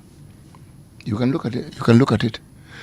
My contention is that anybody who claims to be in the middle class in this country is one salary away from poverty. Because the day that job ends, you are in trouble. And you'll be thinking of how you are going to go back to your rural home job. And you're in the middle class. Middle class, by its definition, again universally, are people who, one, they tended to be in what you call the civil service, which was more or less like a permanent job. So for the duration of the time they worked, you're more or less guaranteed a certain lifestyle. That in this country has changed over time. And our population has risen. So the vast majority of people do not work for the government. They are in some sort of work that they do for themselves. So when you look at this thing collectively and we look at our numbers, these are things that must be addressed seriously. Just because people are able to survive, that has to do more with their ingenuity than what it is that you say has been done for them. Why do I say this? Because when you're in a country where our discussion about the total sum of resources that go to waste is as large as ours, then our problem is really big, because you can directly see that the moment you put a halt to that hemorrhaging of the resources and put it to the proper use, everything we're talking about will change. It's not difficult to see. So when you have a process, a political process that sought to set these things right, and we're not pursuing it, we're not stopping the hemorrhaging, we're not ensuring that the things that we said we do is not being done, then you have to ask them, so what then are we doing? Yes, because these things are intended so that, or they are spoken of and agreed upon, so that the citizenry can benefit. So if there is no incremental, he has a point when he talks about the incremental, but you have to see it. We have to see the incremental change in people's lives over time. It can't be something you just talk about. When you talk about affordable housing, you can see them. So it doesn't matter what you say, they exist. You can talk around as much as like, but they exist, I see it. We talk about something like SHA, and people complain and say it doesn't work, and say, oh, this is what happened, but they only paid a bit. But you are saying it's not working, you're actually confirming it works. It just doesn't work according to what you think it ought to do, but it works. Or what you expect. Yes, exactly, but it works. And then now this is where we say, can the government just take a lot of time to explain how this thing actually works and how it can work and what they're seeking to improve? A lofty idea, grand idea in theory, a wonderful thing. But for this thing to work fully, these things take time. Countries they take time. Countries that have what you call universal health care, you should look at the length of time it took for them to achieve it. It really takes time. You know, I agree with the city because No, I was on the floor, Okango. Let me just finish. I was on the floor, Okango. I just rotated my time to city. Yeah. Yes. So 10 seconds. 10 seconds. I might not even speak again. You know, we said Raila. I'm a student of Raila Odinga politics. He told us that we have to go to Canaan. And when Raila Odinga died, it was very unfortunate. And now you're taking us to Singapore. Today, we have realized that Canaan is a journey. It's actually a very far place. But we have to take a longer route so that we arrive there. And that's why we have said we have to go to Canaan through Singapore. If you look at all these infrastructure development, look at a case in place, SHA that is talking about. NHIF had 7 million registered. Today, SHA has 29. By next week, 21 million will be 30 million. If it is not working fully, it has challenges, I agree. But if it was not working fully, as Weke want us to believe, why would you register yourself in an instrument that is not working? Number two, we know that we have challenges. We know it will take time. Okay. But give the government the benefit. Where they have progressed, say it as it is. But don't be negative because you are playing populist politics. The Linda Wananchi group are populist politicians. They want to play propaganda. Yeah. They want to hoodwink Kenyans. They claim they are citizens auditors. They are not auditing anything citizenry. Right. What they are doing, they are telling us that they have to remove Ruto by all means. And I want to assure them. But that's how you capture power. Yes, by removing the I am telling them, you cannot remove Ruto by sloganeering. You cannot remove Ruto by must go. You can only remove Ruto when you have plan, agenda, and manifesto that Kenyans buy. If they don't have it, they don't have it, we will defeat these people by 10 a.m. in the morning. I am telling you. I am telling you. Yes. First, I want to agree with the city. I like his thinking. And the city, I read a report that was done last year by the Kenya Bankers Association. It said out of the middle class you're talking about, the people who have 1 million shillings in their account, the so-called middle class, they're less than 1,000. 1 million in your account, those people in this country, they're less than 1,000. A country of 60 million people. A country of 60 million people. Now, Okango cannot come here and tell us that SHA is working because guys who have enrolled are 30 million. You know these numbers that they peddle around. SHA working is about, are they paying hospitals? And the answer is no. The hospitals that are being paid are the ones that are not treating people. The genuine hospitals that are treating people are not being paid. Actually, that is not true. No, I mean, by the way, Fred, please. No, allow me to prosecute my case. Watch out, Malise. The minister is on record, not me, not Brian Weke. The minister is on record every time. Instead of telling us how SHA is doing in terms of touching the lives of the common man, he talks about corruption. This guy was done, Nini was performed 4 times. This hospital has no capacity to perform this. And those hospitals are the ones that are being paid. It is not me. It is the minister that said that. Now, but I want to come back to Okango. Right. Okango says that they want to work with like-minded parties. And out of all these parties, including the ones that we were with in Azimio, they've decided that the party that is like-minded is UDA. Now, Okango, let me break it down to you. Even as you start with, the problem, ODM and UDA, they're worlds apart.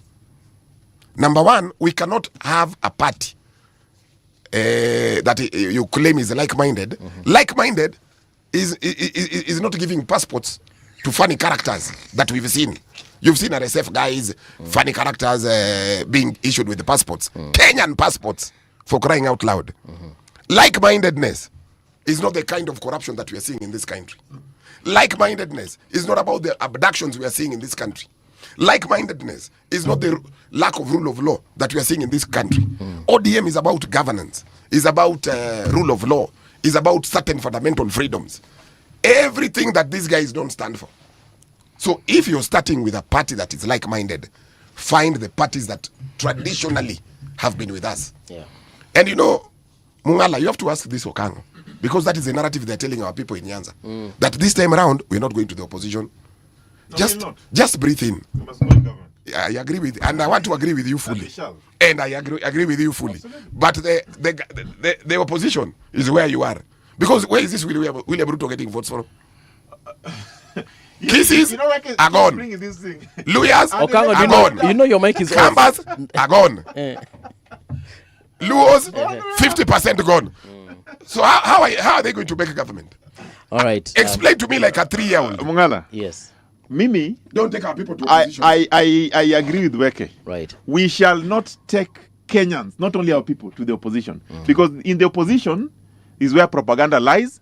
In opposition is where misinformation lies and disinformation. That is where Linda Wananchi is. Frederick, we shall take our people and Kenyans propaganda is in to politics. Government. And I agree that politics, we have played it long enough. Today, we are advancing to real issues of concern to the people. I am telling Weke, when you say that we will not get votes because regions have moved, yes, the only way to ascertain that is after 10th August 2027. That day is coming. Why is it that they believe they're the only ones who are preparing for election more than us? Okay. Why is it that they believe they're the only ones with the numbers?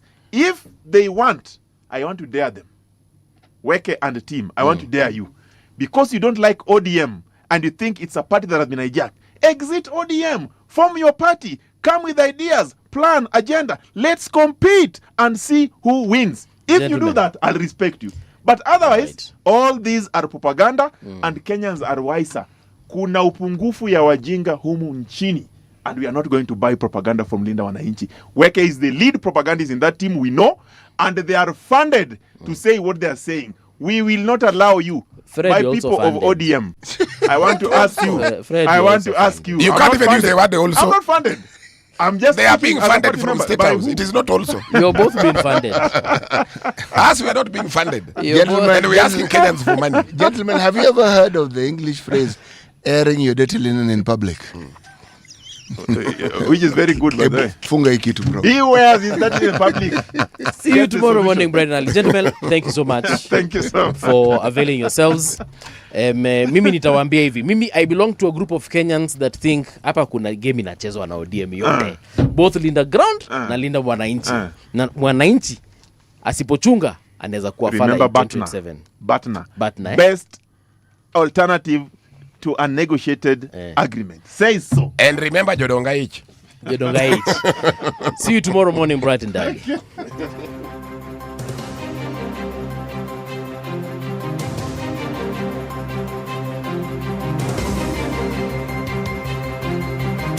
This is the Radio Generation News.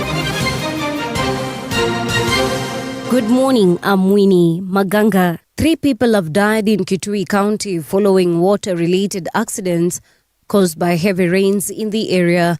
According to County Commissioner Erastus Mbui, the victims were swept away by flood waters while trying to cross rivers. Mbui cautioned residents against trying to cross overflowing rivers, saying this might lead to tragedy. Kati ya wale watatu, wawili ni watoto wadogo miaka 12 na 15 hivi. Itabidi tuongee, tusungumzie watu wetu. Wewe unakuta enzi imevunja kingo, unasema tangu nizaliwe nimevuka hapa, nitaenda nyumbani,